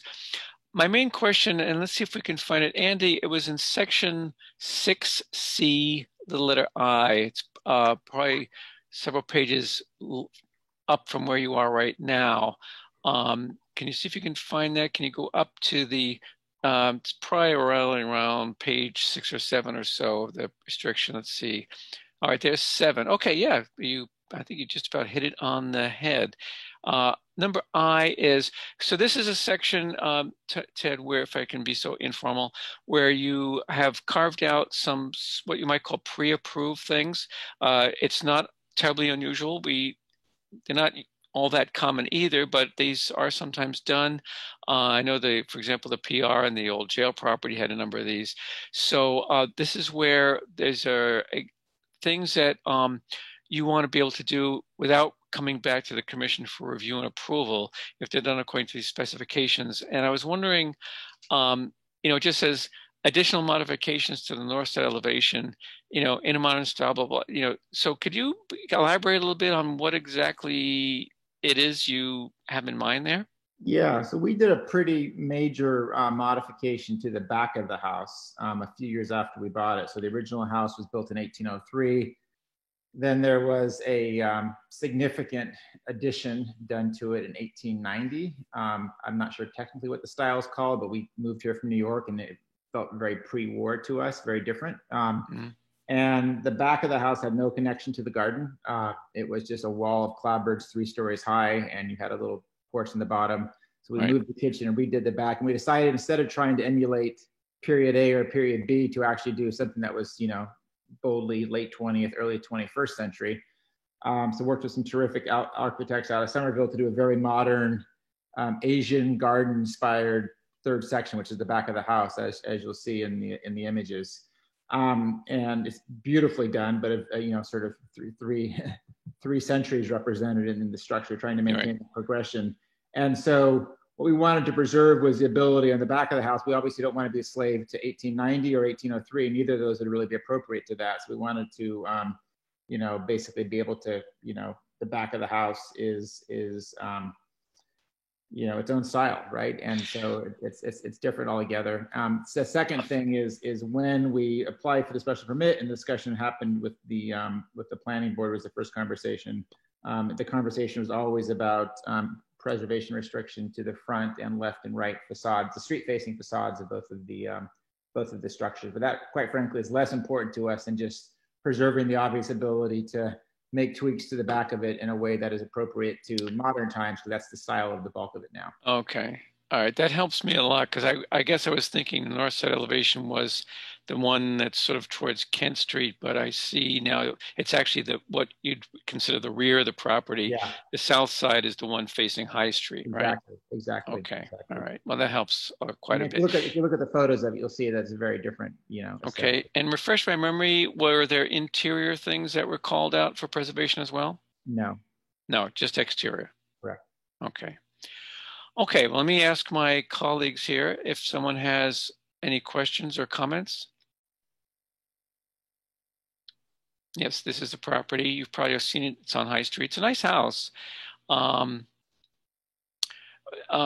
this one of the ones that was in Howell's book? Yeah, it is. It's in Howell's, and I'm very proud of the fact that in the National Architectural Trust, in their inventory, the last sentence is, "This house, with its characteristic arrangement of carriage house and garden, remains one of the finest examples of High Street's Federal period architecture and its survival through the 20th century." So, yeah, and that entryway is particularly nice. Yeah, I have to say that doorway. So, I'm sure that's called out on in the preservation restriction, right? I mean, it would be. I can't imagine anyone wanting to get rid of it anyway, but it's the kind of thing that whole facade just really presents a lovely face. It's interesting in that it's of the period when they were starting to build the square box type Federal period house, but this one has the hipped roof with dormers, which is a little bit different. It's almost like it's got 1 foot in the earlier Georgian kind of motif and the other foot in the more modern federal whatever. You've got the thinner window muntins and all that. So it's an interesting house, nice house. That is. Any Joe Morgan, I see a hand up. Would you like to comment or question? Yes, thank you. I wanted to just confirm it's the Newburyport Historical Commission. We are the grantee. Is that correct? Yes. Yes. So even though your proposals for the for the additions at the rear and maybe a swimming pool and all that seems very reasonable. It doesn't seem fair. It doesn't seem fair that as grantee we wouldn't be able to see the proposal in advance because I mean we should be aware of what's going on. I would think. I mean that's what we're actually being asked to do is to verify the future well-being of this structure historically speaking, and even though there's very little risk of presumably something really out of character being done and perhaps not even visible from the street, it still seems like we should be aware. And so our situation is different than the Mass Historical Commission. They agree in principle with what's being proposed, but they're not the ones they're not the grantees. So I just have a question on that, Mr. Chair. And if anyone else feels concerned about that, I'm just raising the question, that's all. Yeah, and it's a really good one. Thank you, Joe. And it's a very valid point. And I'll give you an example of a similar instance where Mass Historic had given approval to a preservation restriction on a different property in Newburyport sometime in the past year, and it included some language that we had not seen that version of it before it went to Mass Historic. So it came back, I read through it and saw this language in there. So I contacted Steinitz down at Mass Historic Commission, and he said, "Oh, we just assumed that you guys were good with that. That was something you worked out with the applicant." So I said, "No, don't think so." But in that case, the applicant didn't have any problem just making an amendment to remove whatever it was we objected to. So we may be able to do a similar thing here. Joe, is it your suggestion? I think I'm sympathetic to what you're getting at here, which is that on the one hand, I understand, Mr. Nelson, you don't want, to be overly restricted and have your hands tied, especially in that area in the back. On the other hand, as you just quoted from that historical trust document, the whole affair, the historic house, the carriage house, and the gardens are sort of this integral thing. Right in the middle of that, you're entertaining ideas of maybe a swimming pool or whatever. Maybe not, but so I think Joe raises a good point that maybe we could find language that would make us feel a little more comfortable as a grantee without being overly restrictive to you.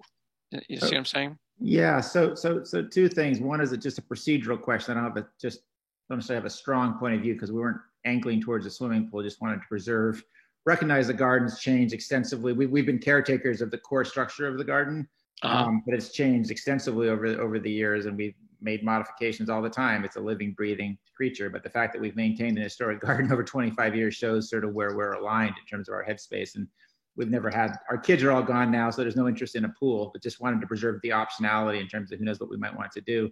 The procedural question is that the version that was initially approved when we decided to push ahead with this by your very commission, obviously a different composition of people, had that caveat in there, which was just basically, that was really just a way of saying we want to preserve the right to recognize this is a living, breathing backyard and we're not preserving the backyard. And when the planning board granted the special permit, it was conditional upon a preservation restriction that was tied to the front and the sides of the two structures, right? So it was not the entirety of the property. So I guess the question is, procedurally, a previous version of this where that was in it was approved before we went to the state. And then the second piece is just recognizing the pool is really just a placeholder for, the garden's going to evolve. When someone decides to take down a hedge or whatever, do we have to, where do you draw the line, right? So actually, quite frankly, I'm happy to take the pool reference out altogether. That was less about we want to build a pool. It was more about just recognizing, at some point it becomes so draconian, it becomes, unworkable. And procedurally, it was approved with that reference. So again, happy to pull that out, not angling towards a pool.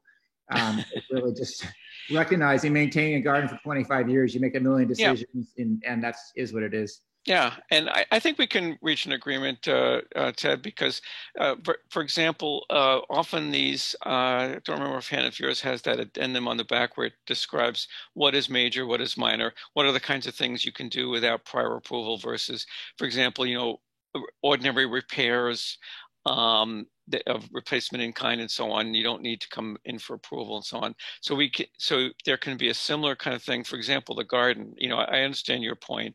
So it can be spelled out that the kinds of relative well, I guess I might have to think about that a little bit as exactly how to word it. That I see your point about gardens evolve, right? And I'm sure it has evolved quite a bit over the years, while still kind of maintaining its overall effect. All right, which sounds like what you're getting at.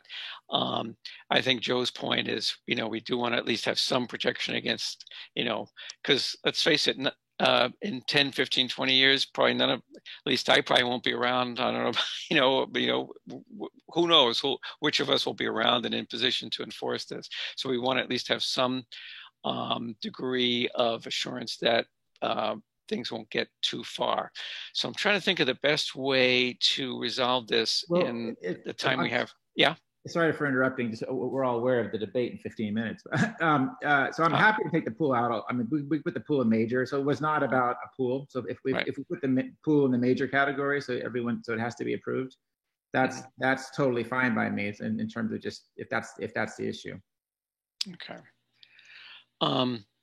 What do you, Joe? Since you brought that up, what's your opinion on that, or anyone else for that matter? Patricia, Ron, Chris, anyone else have any opinion on that?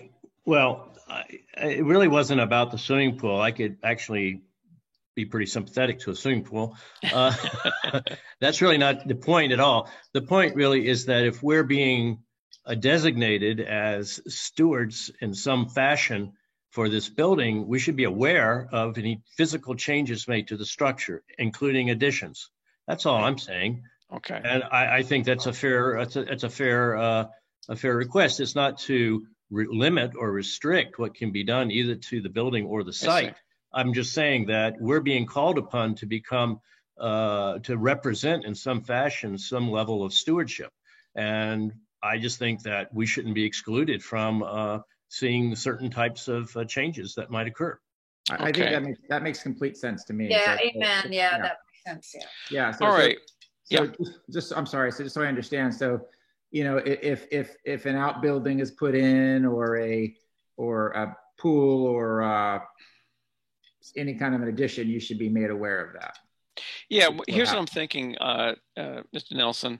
I'm thinking of making a motion to have the commission kind of grant a condition approval and give me the go ahead to work with you offline to make those minor tweaks to the wording of that section, so that I think I understand completely what Joe is interested in. I agree. I think Patricia also agrees. I think we pretty much all would agree with that, because he makes a good point that as the grantee / steward, we should at least be aware of change. And I don't think it'll be all that hard for us to come up with the specific wording. I just don't want to try to have to do it right this minute in the middle of the Zoom meeting. But we're practically neighbors. I'm sure we can hammer that out quite expeditiously. So if the board is agreeable to that, I would make a motion that that the board is okay in principle with this draft, with the proviso that Mr. Nelson and myself rework the wording of that section to protect our interest as grantee stewards, so that we're kept informed of changes while still allowing a certain amount of flexibility for the changes that the owners need to make that are not visible from a public way anyway. Does that sound reasonable, team? I see Patricia nodding and thumbing up. Okay, so that's the motion. Does anyone have a second on that? I'll second that. Okay, that sounded like Mr. Fay. So let me do my roll call. Christopher, since you were the last to speak, your vote on that? Yes. Okay, Patricia Pecknick? Yes, sir. Okay, Joe Morgan? Yes. Okay, Mr. Zamba? Yes. Okay, Patrick. Oh, sorry. Let's skip Patrick. The chair is good with it, and I guess we're still without Malcolm, right? Yeah. Okay. So Ted, if you wanted to go to see the debate, good luck. We'll see how that one turns out. Yeah. And I will get in touch with you. I think I'll probably I'm sure I can get your contact information from the planning folks if I need it. Perfect. And we'll work that out over the next couple of days. Shouldn't take long. And what we'll do is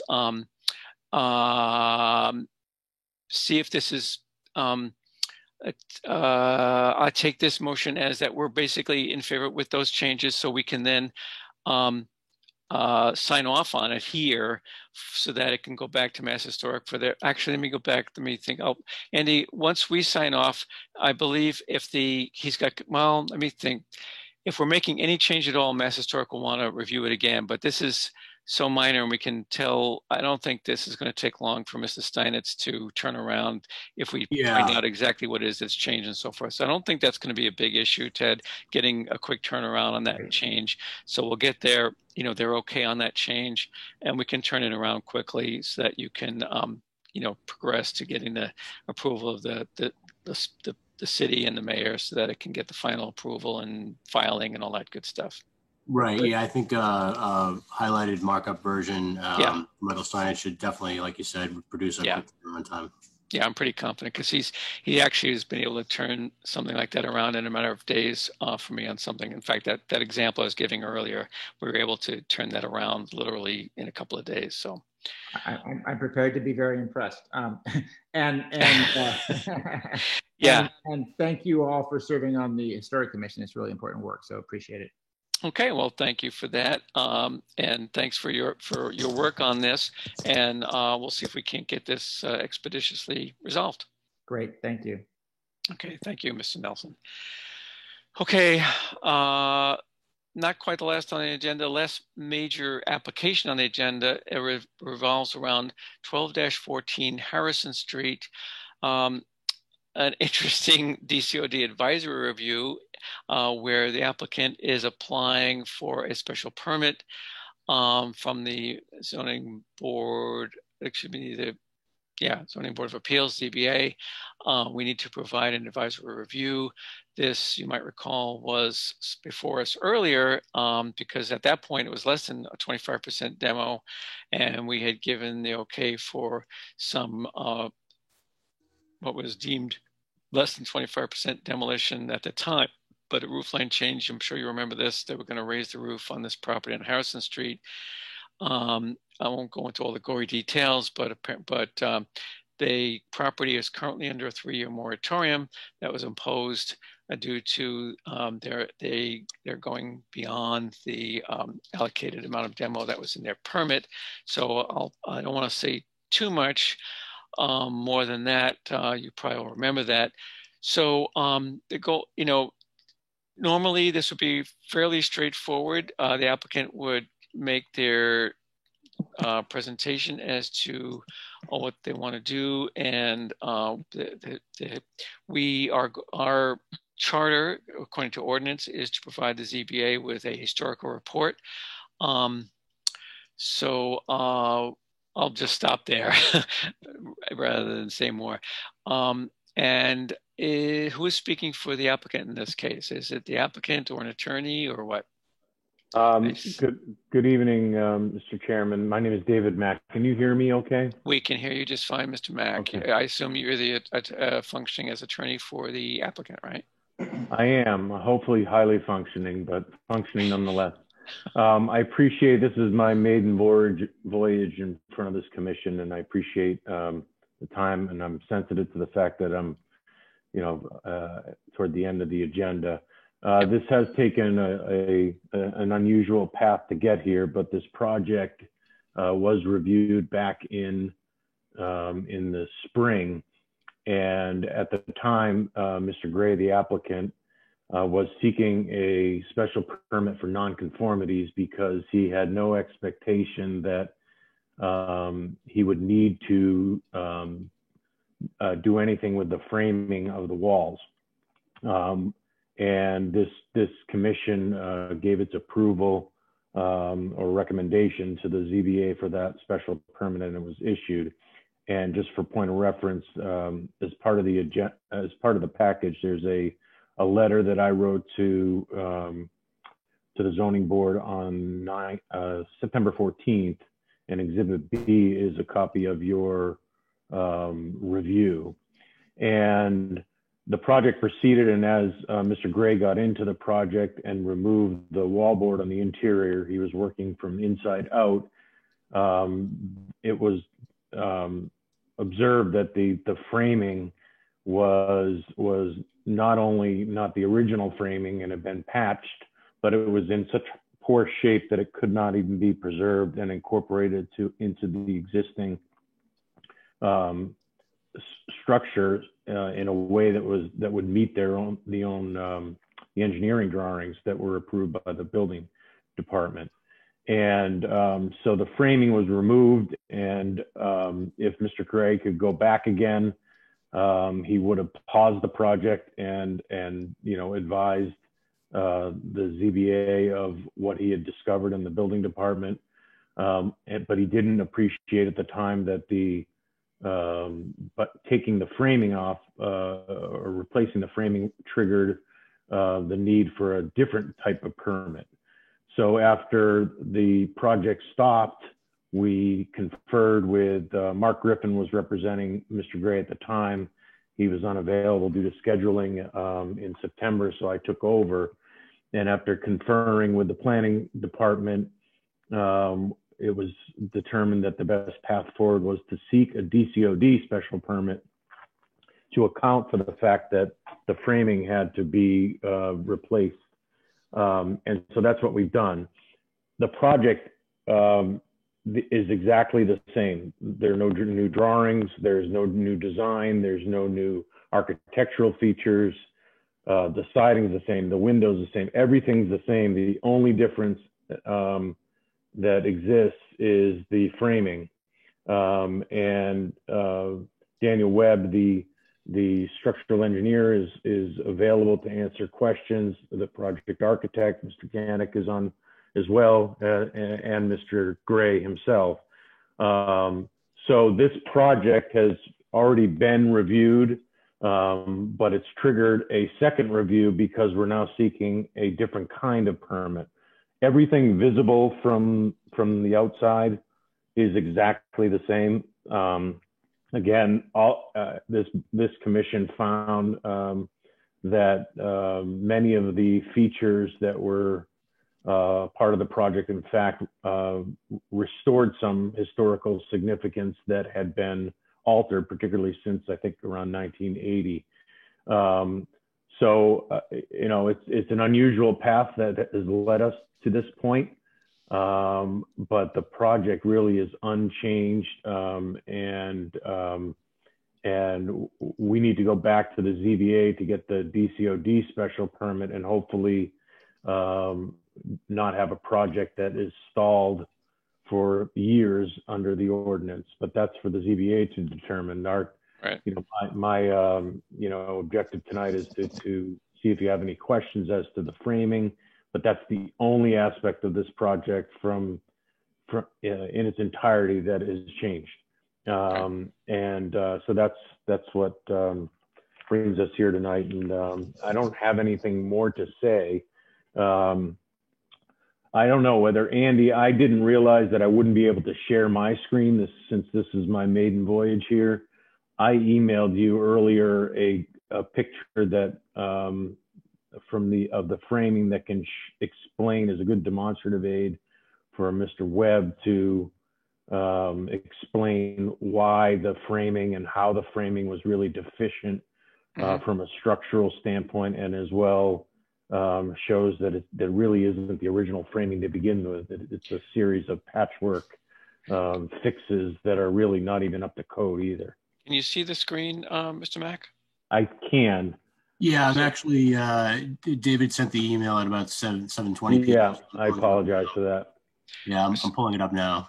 Yeah, Okay, do you know great. which one of those images is the one you want to show?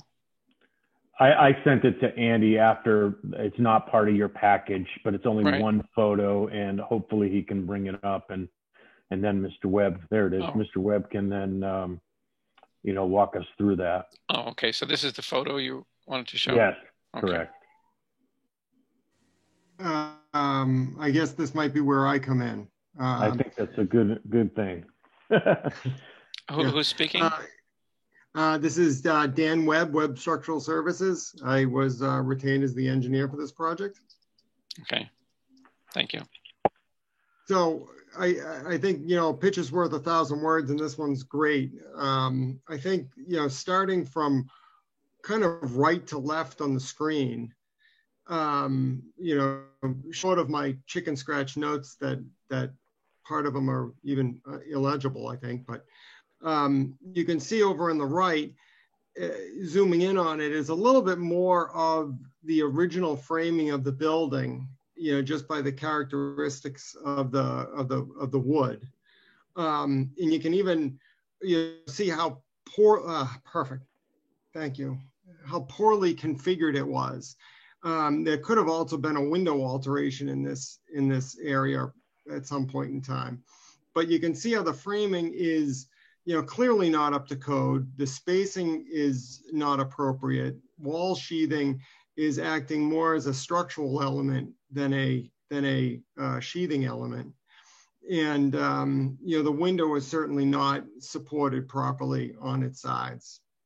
So that's kind of what I would consider most vintage framing of this building. If you were to then hop all the way over to the left side of the building. Well, just a quick question before we go. That big opening above your heads there, how did that happen? Like where the second floor is like partly missing there, was that? Right. I believe, and correct me if I'm wrong, but that was an existing opening for the stairway that was, poorly framed and kind of falling in. Okay. I say a lot of these buildings, the main structural characteristic out of these buildings is they stay up purely under habit. Yeah, really.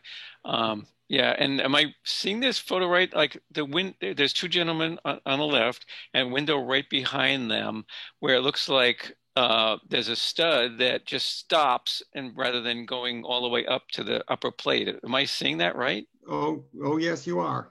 Okay. Yeah. Yes. All right. Yeah, I see what you mean. Yeah. Right. In fact, the arrow is pointing pretty much in that direction. All right. Yeah. Thanks, Andy, for the zoom. Yeah, it looks like quite the hodgepodge. Well, okay. So I kind of interrupted you there. Why don't you go ahead with your exposition? Well, if we could zoom back out again and there you go, over onto the left side. You can see this looks like a past renovation sometime, probably 70s, 80s. And you can see the quality of the work that they did is really terrible. They did not do this building any justice. The window was thrown in. They threw in a couple of extra studs next to one. There's no appropriate header. Yeah. I don't even think there's not even a proper sill to the window. So, that was done, 10, 15 years ago. Again, don't quote me on that. I'm not sure. Yeah. But then you can get to the most recent renovation, in my opinion, is over by the front door. Now, this one's pretty significant. Like the past two, I could almost imagine they were doing a window replacement. Right. Here, they've actually removed exterior sheathing of the building and replace some of it. And they tried to put some sort of header over the door, but you can see how, you know, talking about discontinuous stud work. Yeah. There is no continuous stud work in this in this section of the building. So the header isn't continuous either, looks like. No, it's just, you know, so, you know, with historic restoration or renovation, you got to have fabric that you can start with. Yeah. You know, you can peel back a lot of stuff, but like you got, you know, plate girders at the top of the wall, sills that are good, you know, some timbers that are good through the building that you can at least start to work with and build off of. Mm-hmm. This, as you can pan out, if we could pan out again. By the way, I hope they keep that nice hanging lamp there. I've got ones that are so. Right. So I think, as you can see from this picture, there's none of that there. Yeah.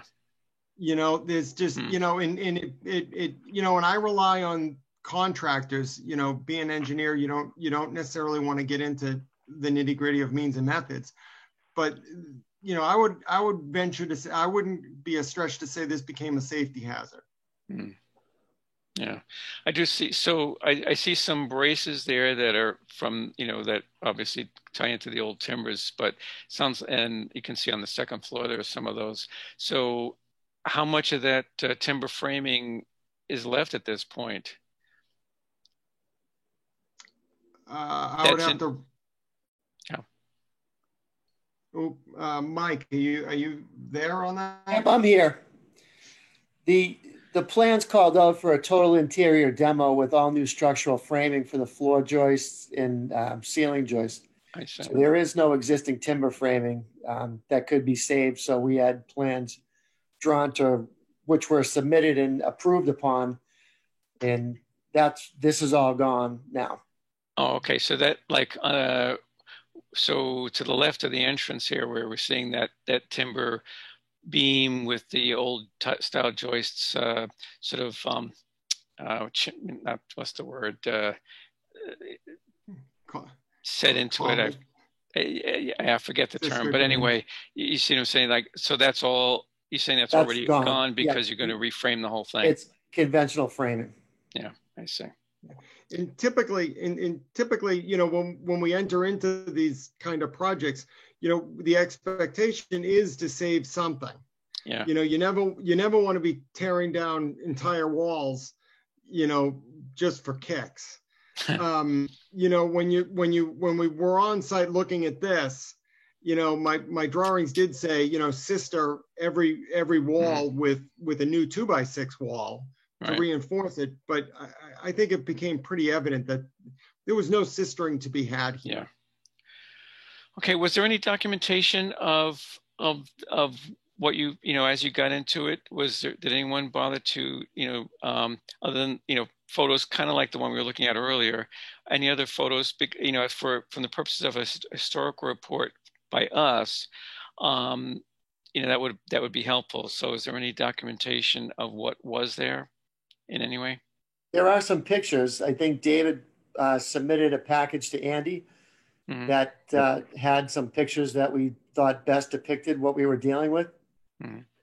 Right. I believe those are at Exhibit DE, to my September 14th letter.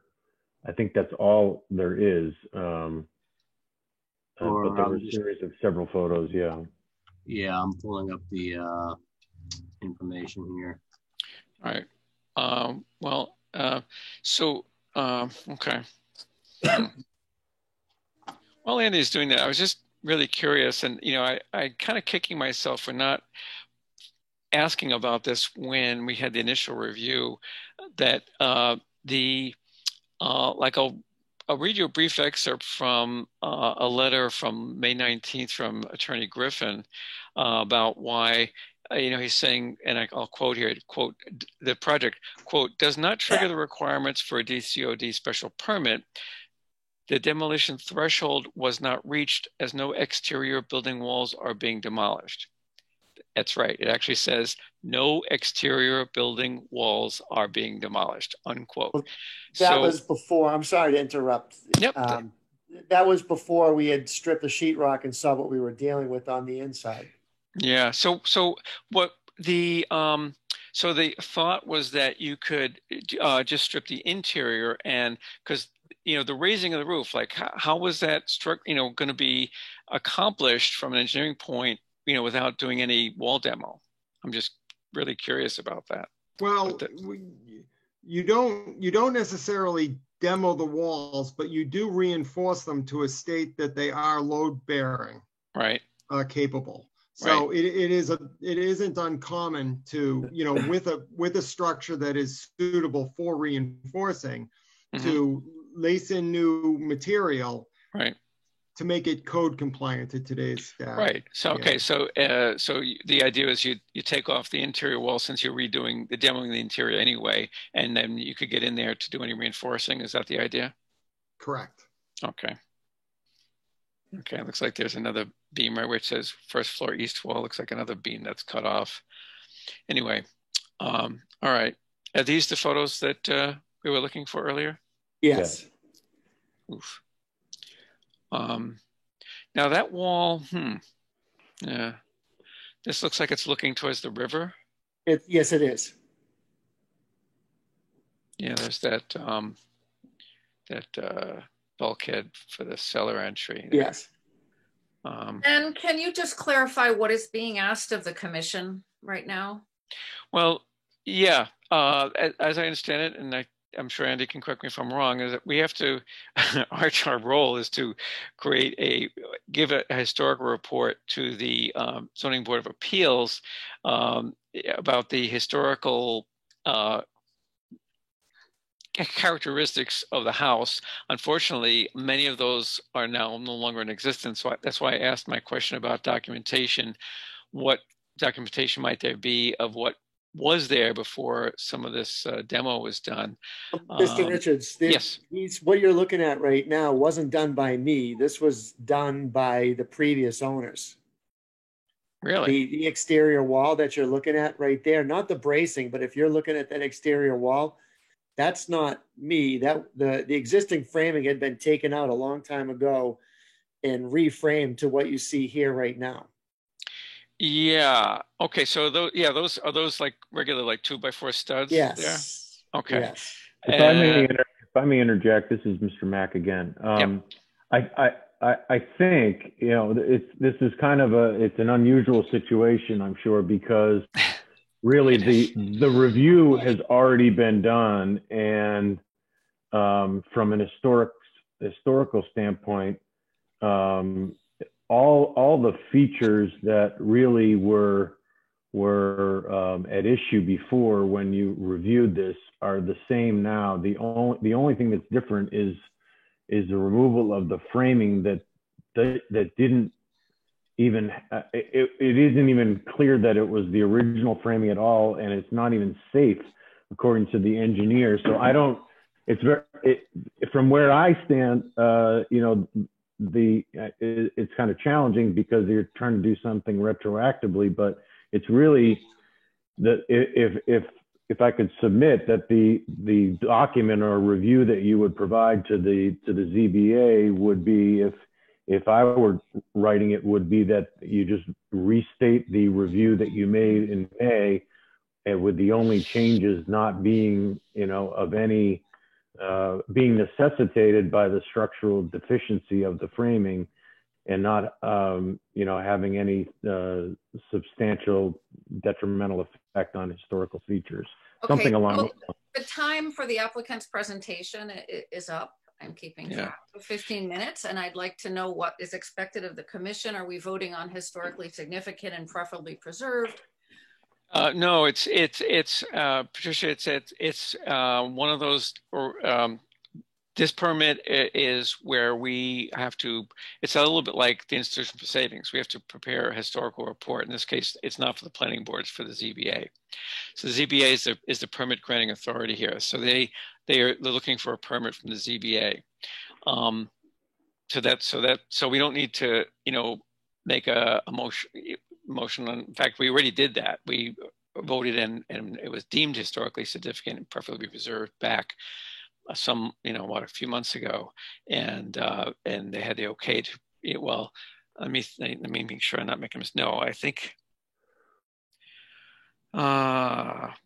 we sent, I think we did send a report to the ZBA back. No, I'm sorry. The ZBA back then was just voting on the upward extension of the nonconformity, where it's an upward extent that they had an existing nonconformity in, the roof or something. And since they were raising the roof, there was a roof line change, and that existing nonconformity was being extended. So they needed a permit for that. So I hope I'm not muddying the waters here. I'd like to, are we going to be allowed to speak? Yes, absolutely. Absolutely. I know I've been kind of monopolizing this with my questions. I'll just add one more just so we're all straight here, because I see a lot of new lumber and some older stuff. And I just want all of us to be able to understand what was there when was Mr. Gray purchased the place. Was all this interior gone then? Yes, Mr. Richards, what you're looking at right now is what we exposed when we took down the sheetrock. Okay, so these missing floors and stuff, is that? Oh no, the missing floors were from us. We were taking the interior out. Most of that hole was from the stairwell and the chimney. Right. Okay, and all this 2x4 bracing, this stuff that you did to just stabilize the 2x4 bracing was for us to try to support the structure as we moved through it. Okay, all right. Okay. I know people on the board want to speak, and I think there's a member of the public that has a comment as well. Patricia, I know you've been wanting to ask. There's a member of the public. Why don't we close the applicant's presentation and mute the applicants, and then open it to public comment? And when that's closed, I have things to say as well. Thank you. Okay, that's that I had similar thoughts myself. So thank you, Ms. Vice Chair, for that suggestion. I think I will accept that suggestion. So this is formally, we're not required to take public comment, but I think I see there is a member of the public whose name I recognize, in fact, that would like to make a comment, and I will allow that. Ms. Nikesh, looks like Andy has enabled your audio. So if you want to make a brief comment, please, with respect to the time, try not to be as long-winded as me and make your comment. I will try very hard, Chairman Richards.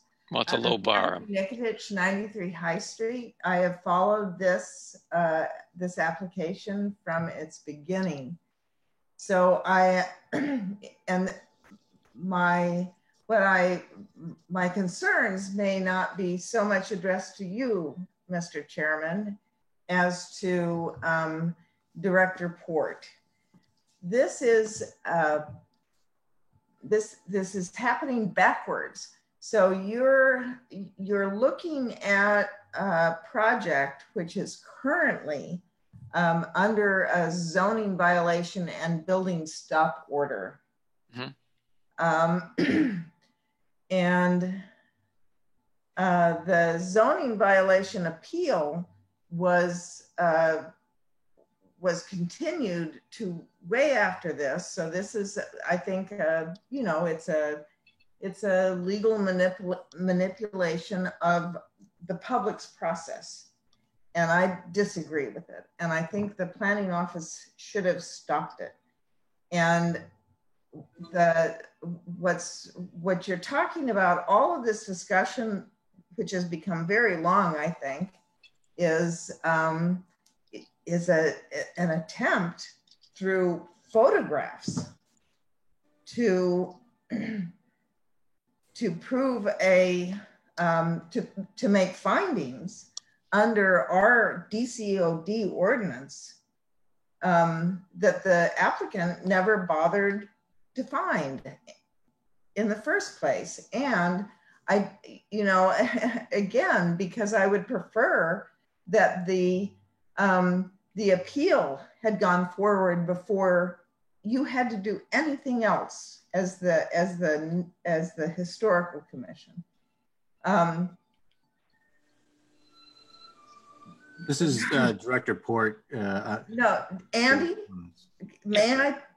I'm just so frustrated because, in fact, before Bob Armstrong resigned, I know that he went to this site at a foundation review and told the building crew to stop their demolition. This was at least a week before. It finally came down to a stop work order and a zoning violation. So there's no excuse in this case that this applicant didn't understand they were doing something wrong under our laws. And I really would just wish we could go back to the normal procedure of, let them go through the appeal. And this is backwards. The appeal, you're referring to the appeal of the stop of the 3-year moratorium? I'm referring to their appeal, which is now, continued to December of a zoning violation. Right. That's what I thought. Okay, thank you. Yeah, so this is, I love all the bro conversation stuff here from photographs, but no, this is not how it works. Right. Yeah, well, I think we can acknowledge that it's not a normal procedure here. No, and did you want to? It's frustrating, Mr. Chairman, because, we go through this all the time and it's very frustrating. I'm sorry. Yeah, no, it's okay. Thank you. Okay, so you're finished.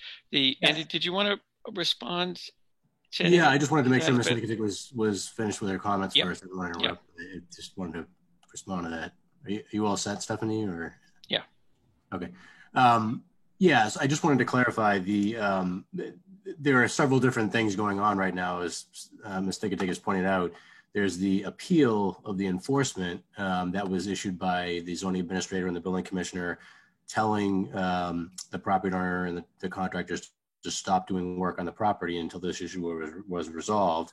And what I wanted to draw your attention to is, as I'm just shifting on the screen here, the applicable provision, which is in the zoning ordinance. So this is in the demolition control overlay district section of the zoning ordinance. It's underneath this procedure and criteria section, and it's the last item, number 8. And then I've highlighted here the part that is the trigger here. So what the applicant has done here is ask for this written approval, because without this written approval from the Special Permit Granting Authority, which is the SPGA, that's actually the ZBA, the Zoning Board of Appeals, without that written approval that they're asking for right now, no building permits can be issued. No other building permits can be issued for this property for 3 years under this ordinance, where the demolition work has been done without the DCOD special permit having first been obtained, which is what Ms. Nicotic, I think, was pointing out. It is true that the appeal before the ZBA has been continued. I don't know that, based on my experience, that's surprising that the applicant here for the appeal, the plaintiff or petitioner for the appeal, has asked for a continuance of that to see, well, this open demolition control overlay district special permit, to see where that goes with the Historic Commission and the Zoning Board of Appeals, as well as this so-called written approval underneath Section 8.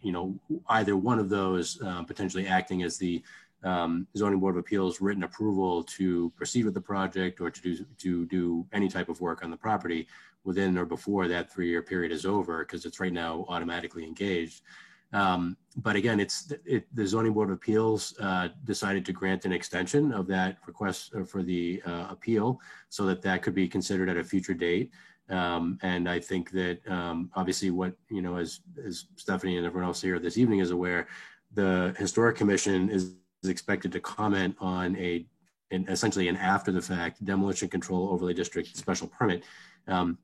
This section of the ordinance, Section 8, provides where there is a violation of the ordinance. The only way to get out of that is essentially this prior written approval from the ZBA. So the ZBA essentially saying, either they can proceed with the plans they originally had got approved, and this framing work that they've had to redo can proceed, or no, they cannot do that, anything during the 3-year period, or some sort of modified plans, whatever that may be, whatever that outcome is presumably going to be informed by the NHC and any other public comment that the ZBA gets. But it's the ZBA's discretion as to whether or not to grant an extension on the appeal that happens to be happening simultaneously with this. When we spoke with the city's legal counsel about what the options were for addressing this situation here, we walked through them. I'm not necessarily sure.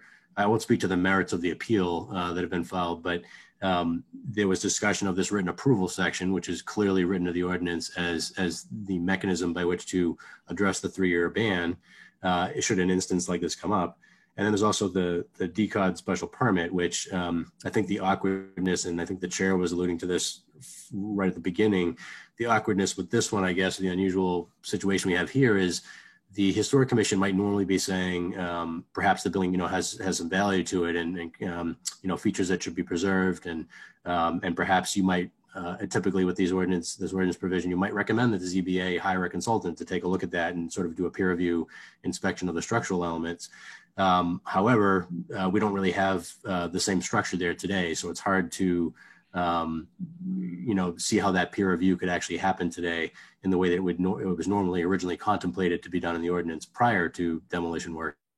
So I don't know what advice that means that the NHC, the Historic Commission, would give to the Zoning Board of Appeals, but it's for better or worse. Understanding Ms. Nicodeck's comment, the Historic Commission still right now is legally, per all the ordinances and procedures, in a position to provide a recommendation to the ZBA relative to the demolition work, and obviously anything else that it feels fit to comment on. But the ZBA will be essentially in the position under this ordinance here of both looking at the DCOD special permit and making a decision whether or not to grant one after the fact in this case, and whether or not that's even eligible to the applicant based on the criteria, the findings that have to be met by the ZBA, or whether or not to grant this written approval. But that is the decision of the ZBA, and it is informed by the Historic Commission. So I still recommend and still think that this Historic Commission has to operate as if that is the process that's playing out, because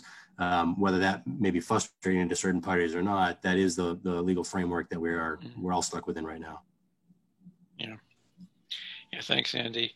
All right, I'm going to close the public comment period, and I have my own thoughts, but before I go further, Patricia, I noticed your hand is still up. Did you have either a question or comment? Yeah. Oh, go yes. ahead, Patricia. Oh, definitely. As to Andy's explanation, this commission must absolutely recommend to the ZBA that the moratorium on the building permit not be lifted. The district data sheet, as you'll recall from our meeting in the May, listed this house as circa 1750 to 1800, a contributory structure with a central chimney gambrel roof. The Form B listed as 18th century Georgian and said, this house is an excellent example of the 2.5-story gambrel roofed homes built in Newburyport during the 18th century. This form occurs less frequently in the Joppa area than in the South End. This house was undoubtedly built by one of the prosperous mariners or fishermen that settled on the banks of the Merrimack River. In the mid-19th century, it was owned by the Lunt family, who were very active in the shipbuilding and fishing industries. The only reason that Mr. Gray got any kind of permit to do work on this house from the ZBA is that this commission assured that permit grantor that the work that Mr. Gray proposed to do would not harm the integrity of this house as an historic property. The destruction of this house resulted in the loss of an architectural asset that benefited the neighborhood, the community, and the city of Newburyport. The applicant should have immediately returned to this commission to seek guidance about what to do if problems were encountered in the field. The careful deliberations and recommendations of this commission acting under the demo delay ordinance were ignored. In preparation for our spring demo delay hearing, I did Google image 12 Harrison Street for sale. And I pulled up photos of the house when it was listed. You can do the same thing when it was listed in December 2019. I encourage you to do so. The previous plans recommended for approval by this commission attached to the historic structure with its historic framing. That historic framing no longer exists, so the plans cannot attach to it. The NHC has the right to review new plans without being bound to any conditions, recommendations that were made relative to the proposed expansion of the no longer existing historic structure. During the April 9th hearing on whether the house is historically significant, Mr. Gray stated that Jennifer Blanchett had told him that the house is historically significant. Chair Richards stated that the main part of the house is historically significant, and Mr. Gray said, quote, "I agree. This reporting is posted under the NHC minutes." I did consult with several people affiliated with the National Alliance of Preservation Commissions about this house, mostly people in preservation planning, community planning and economic development, preservation consulting and landmarks. And one guy wrote and said, you know, everything pre-1800 out here is below grade, so you're lucky you have that house. And I said, well, we don't anymore after 220 to 270 years.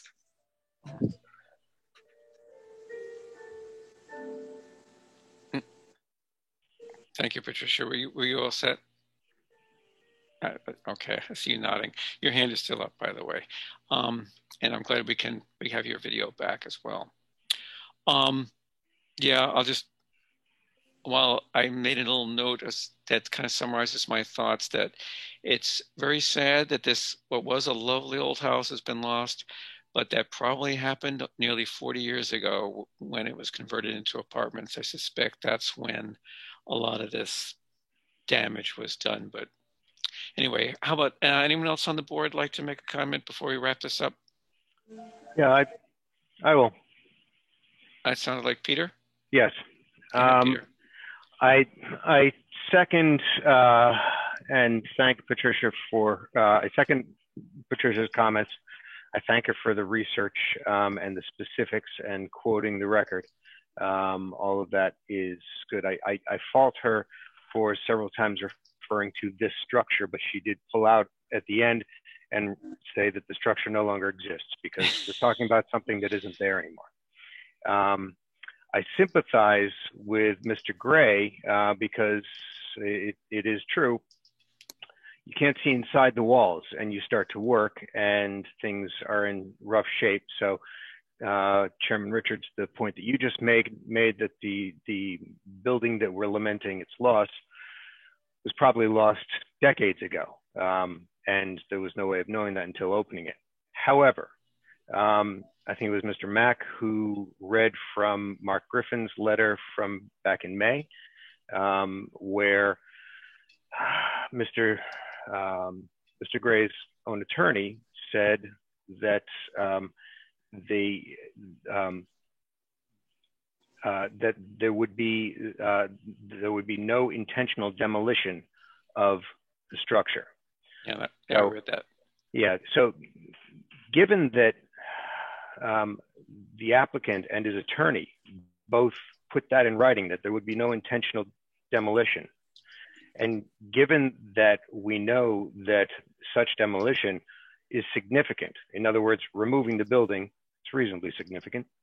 I'm not buying the fact that we just forgot to notify, that we forgot to pause and get the appropriate permission under this section 28F.8. So I second what Patricia was just saying. I think that we make the appropriate recommendations to the ZBA to impose a moratorium. Mm-hmm. Okay, thank you, Peter. Anyone else like to make a comment? Yeah, I'll just, Christopher, yeah. I'll just, I guess, pile on.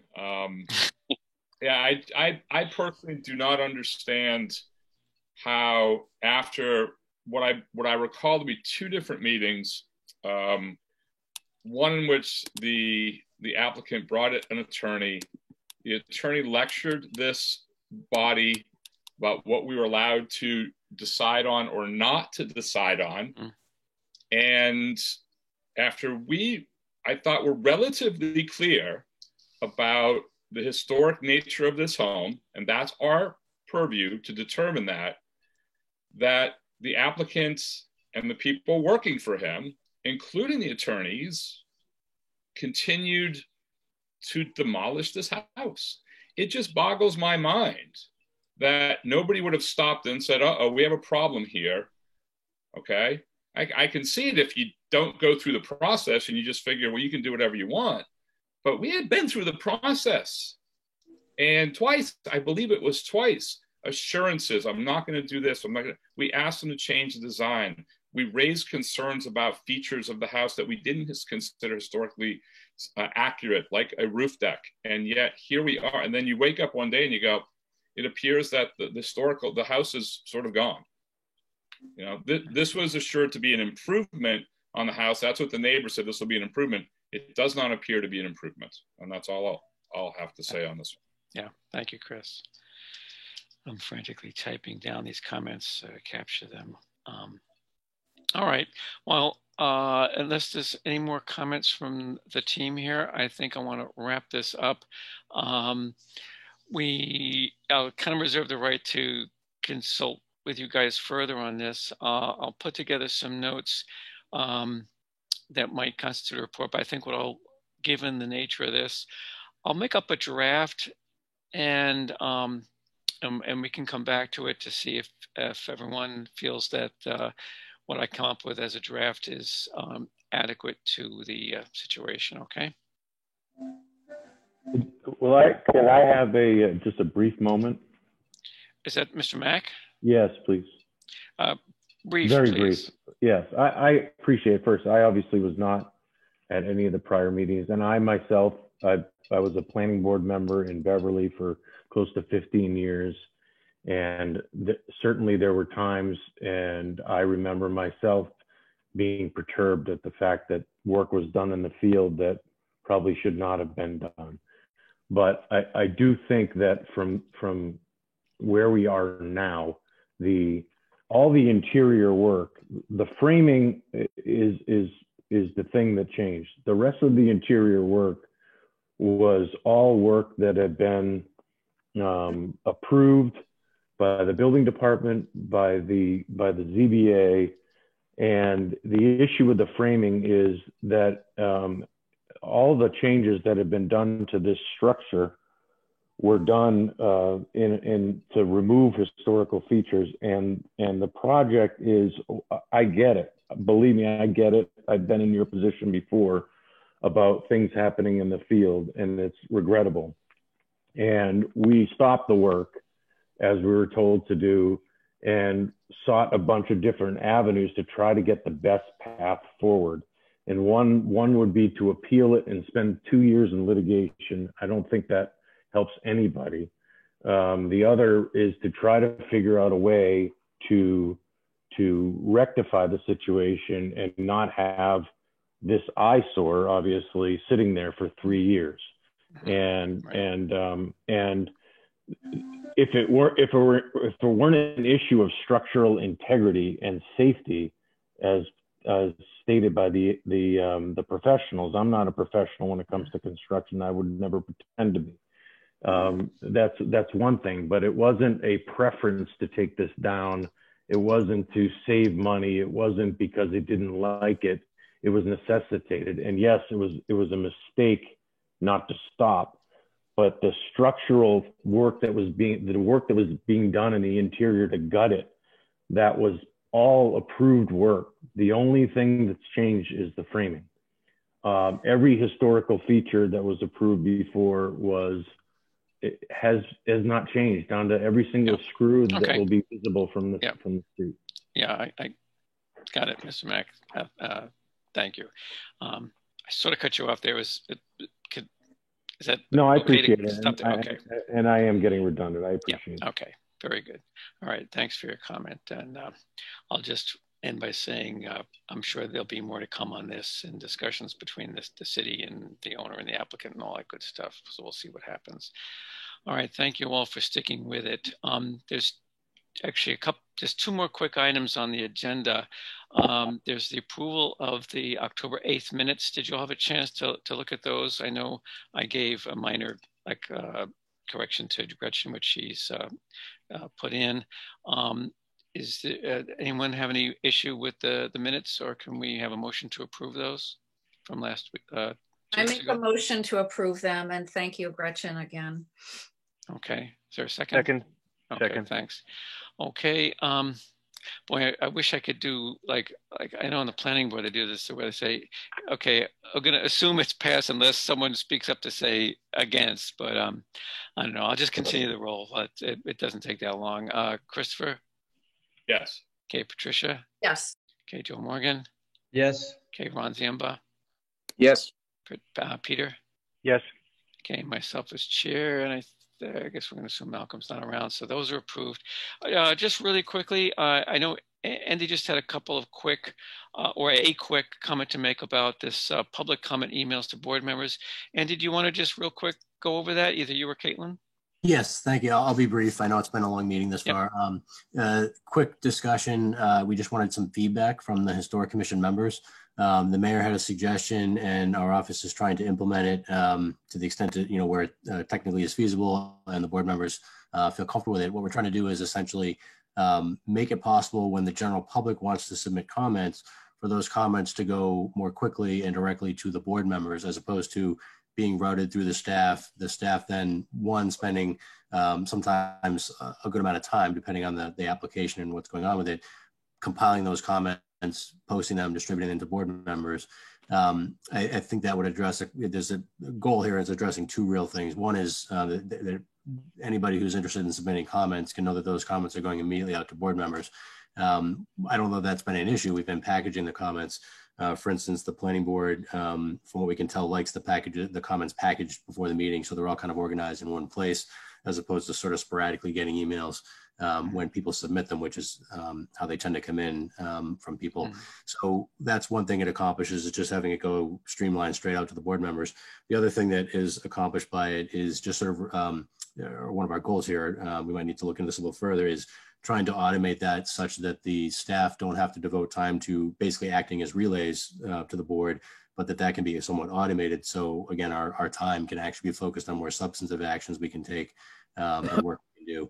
So, we just wanted your feedback on that. What we have come up with thus far, based on the website, the city's website's capabilities and our email system in the city, is that what we would propose, I guess, at this time, anyway, if the board is interested, and we're asking all the boards, all the permitting boards this question, is if we had essentially an email address that, let's say, was historiccommission@cityofnewburyport.com, one email address for this particular board, and that email address then distributed a copy of whatever emails are sent by folks to that email address out to all the board members. All the board members would get a copy of what's been sent to the board. The city obviously would have, this record of whatever has been sent to the board on whatever particular matters. Obviously staff can be informed of what those comments are as well. But that would be essentially streamlined a bit from where it is today. The one notable difference, I guess I would say with that, is that you might get comments sporadically from folks about applications or matters before the commission, rather than if we are compiling those and sending them out to the board or posting on the website. There's pros and cons to different options, and some things are things we are technically capable of doing now. Some things we are not, primarily because of the limitation that our website has or that our email system has. But we wanted your thoughts on what works for you and how you feel about that, so we can essentially try to implement whatever is, one of my goals is always to try to look for the most efficient way to get certain things done. So again, we can spend more of our time on substantive issues. We look for your thoughts on this. Right now it's manageable for us to sort of handle the types of comments that come in, but when we get a big project, one of which you had on your agenda tonight, or one or two you had on your agenda, we tend to get inundated with comments, and at those times it seems to make sense we try to at least automate. So just looking for your thoughts. Yeah, can I say something quickly? I would prefer this system because my college email address is easy to find online, and sometimes people do write to me because they're abutters, or they have a PR on their house, or they're applicants, or they've come before the commission before and they're asking a question about something, and it's very awkward and weird and convenient. And I'll tell Glenn, I got this email, let me forward it, or I'll send it to you Andy and say, Caitlin, Andy, here, I got this question. Yeah. I'd rather not be in that position anymore. I would much prefer that people know how to submit things and that it goes to everybody. So I would like the new system better. Yeah. Yeah, me too. Andy, is there any timeline for when you guys hope to do something like this, or goal? Well, again, we try to coordinate with the chair and vice chair just to make sure before we roll out that it kind of makes sense. But I think what we're hoping to do is just finish up this similar question with the Conservation Commission and the Zoning Board of Appeals, just to make sure we've got everybody's feedback, and then circle back on implementation. Essentially, we might have, depending on the board, we might have slightly different perspective about what works. But obviously, our goal is to try to streamline and make things easier for folks where possible. Yeah. Okay. So we'll just say in the not too distant future. And has, I've seen two ways of doing this. One is to have a contact form on the website and the other way is to just say comments can be sent to, and there's the email address. It could even be a live link. You click it and it launches your email program with the email address already in there, and you just basically send your email. I personally kind of prefer that second method rather than those contact forms. I find them a bit awkward. Have you guys thought about that at all? Which way you think you might go? Yeah, I mean, you're right. I think we could do it both ways, but I also tend to like the, using the direct email address and using their native application to do it as opposed to the website. Yeah, it just seems a little easier. It's more straightforward. Okay. All right, well, very good. Any other member of the commission have any feedback for Andy on that? Okay. Well, I'm definitely with Patricia on this one because I occasionally, actually what happened for a lot of those IFS, Institution for Savings comments, I got two versions. One, because they would copy me on the comment that they sent to, let's say, Caitlin or whomever, and then I would get from the office, I'd get another copy of the same thing. So yeah, this would definitely streamline things, and I'm sure give some relief to your staff too, Andy. So yeah, so let's see if we can't get everyone on the same page and get this thing done. So thanks, Andy. Thanks for your feedback. Sure. Adjournment. I move to adjourn. Oh, I move that we adjourn. You're not anxious to adjourn, are you? No, I thank everybody. It was a very long meeting, but I think a very good meeting, and I really appreciate that everyone is willing to serve on the commission and do such a good job. We're 15 minutes earlier than I bailed on the planning board last night, and they were still going at it. So you guys consider yourselves lucky. Yeah. All right, we're not done yet. We're not done yet. I know there's a motion to adjourn on the floor. Is it seconded? Second. Okay. Okay. Okay. Peter, since you're the last to speak, your vote? Yes. Mr. Fay? Yes. Ms. Pecknick? Yes. Thank you, everyone. Mr. Morgan? Yes. Mr. Ziemba? We lose Ron? Where is he? I see his name there, nothing else. Well, maybe he already adjourned. Okay, well, I'm going to, let's see, I think with my vote, that makes at least a majority. So we may consider ourselves adjourned. Thank you so much for your attention throughout this. And I've got some homework to do on some of these things. So, but we'll see. I think it was a productive meeting, though, and I appreciate your guys' attention and all that. So thank you very much. Thank you, Andy and Caitlin, for helping manage the call. Thank you, everyone. Thanks. And thank you. I wish you all a good night. Thank you. Good night. Okay. Good night.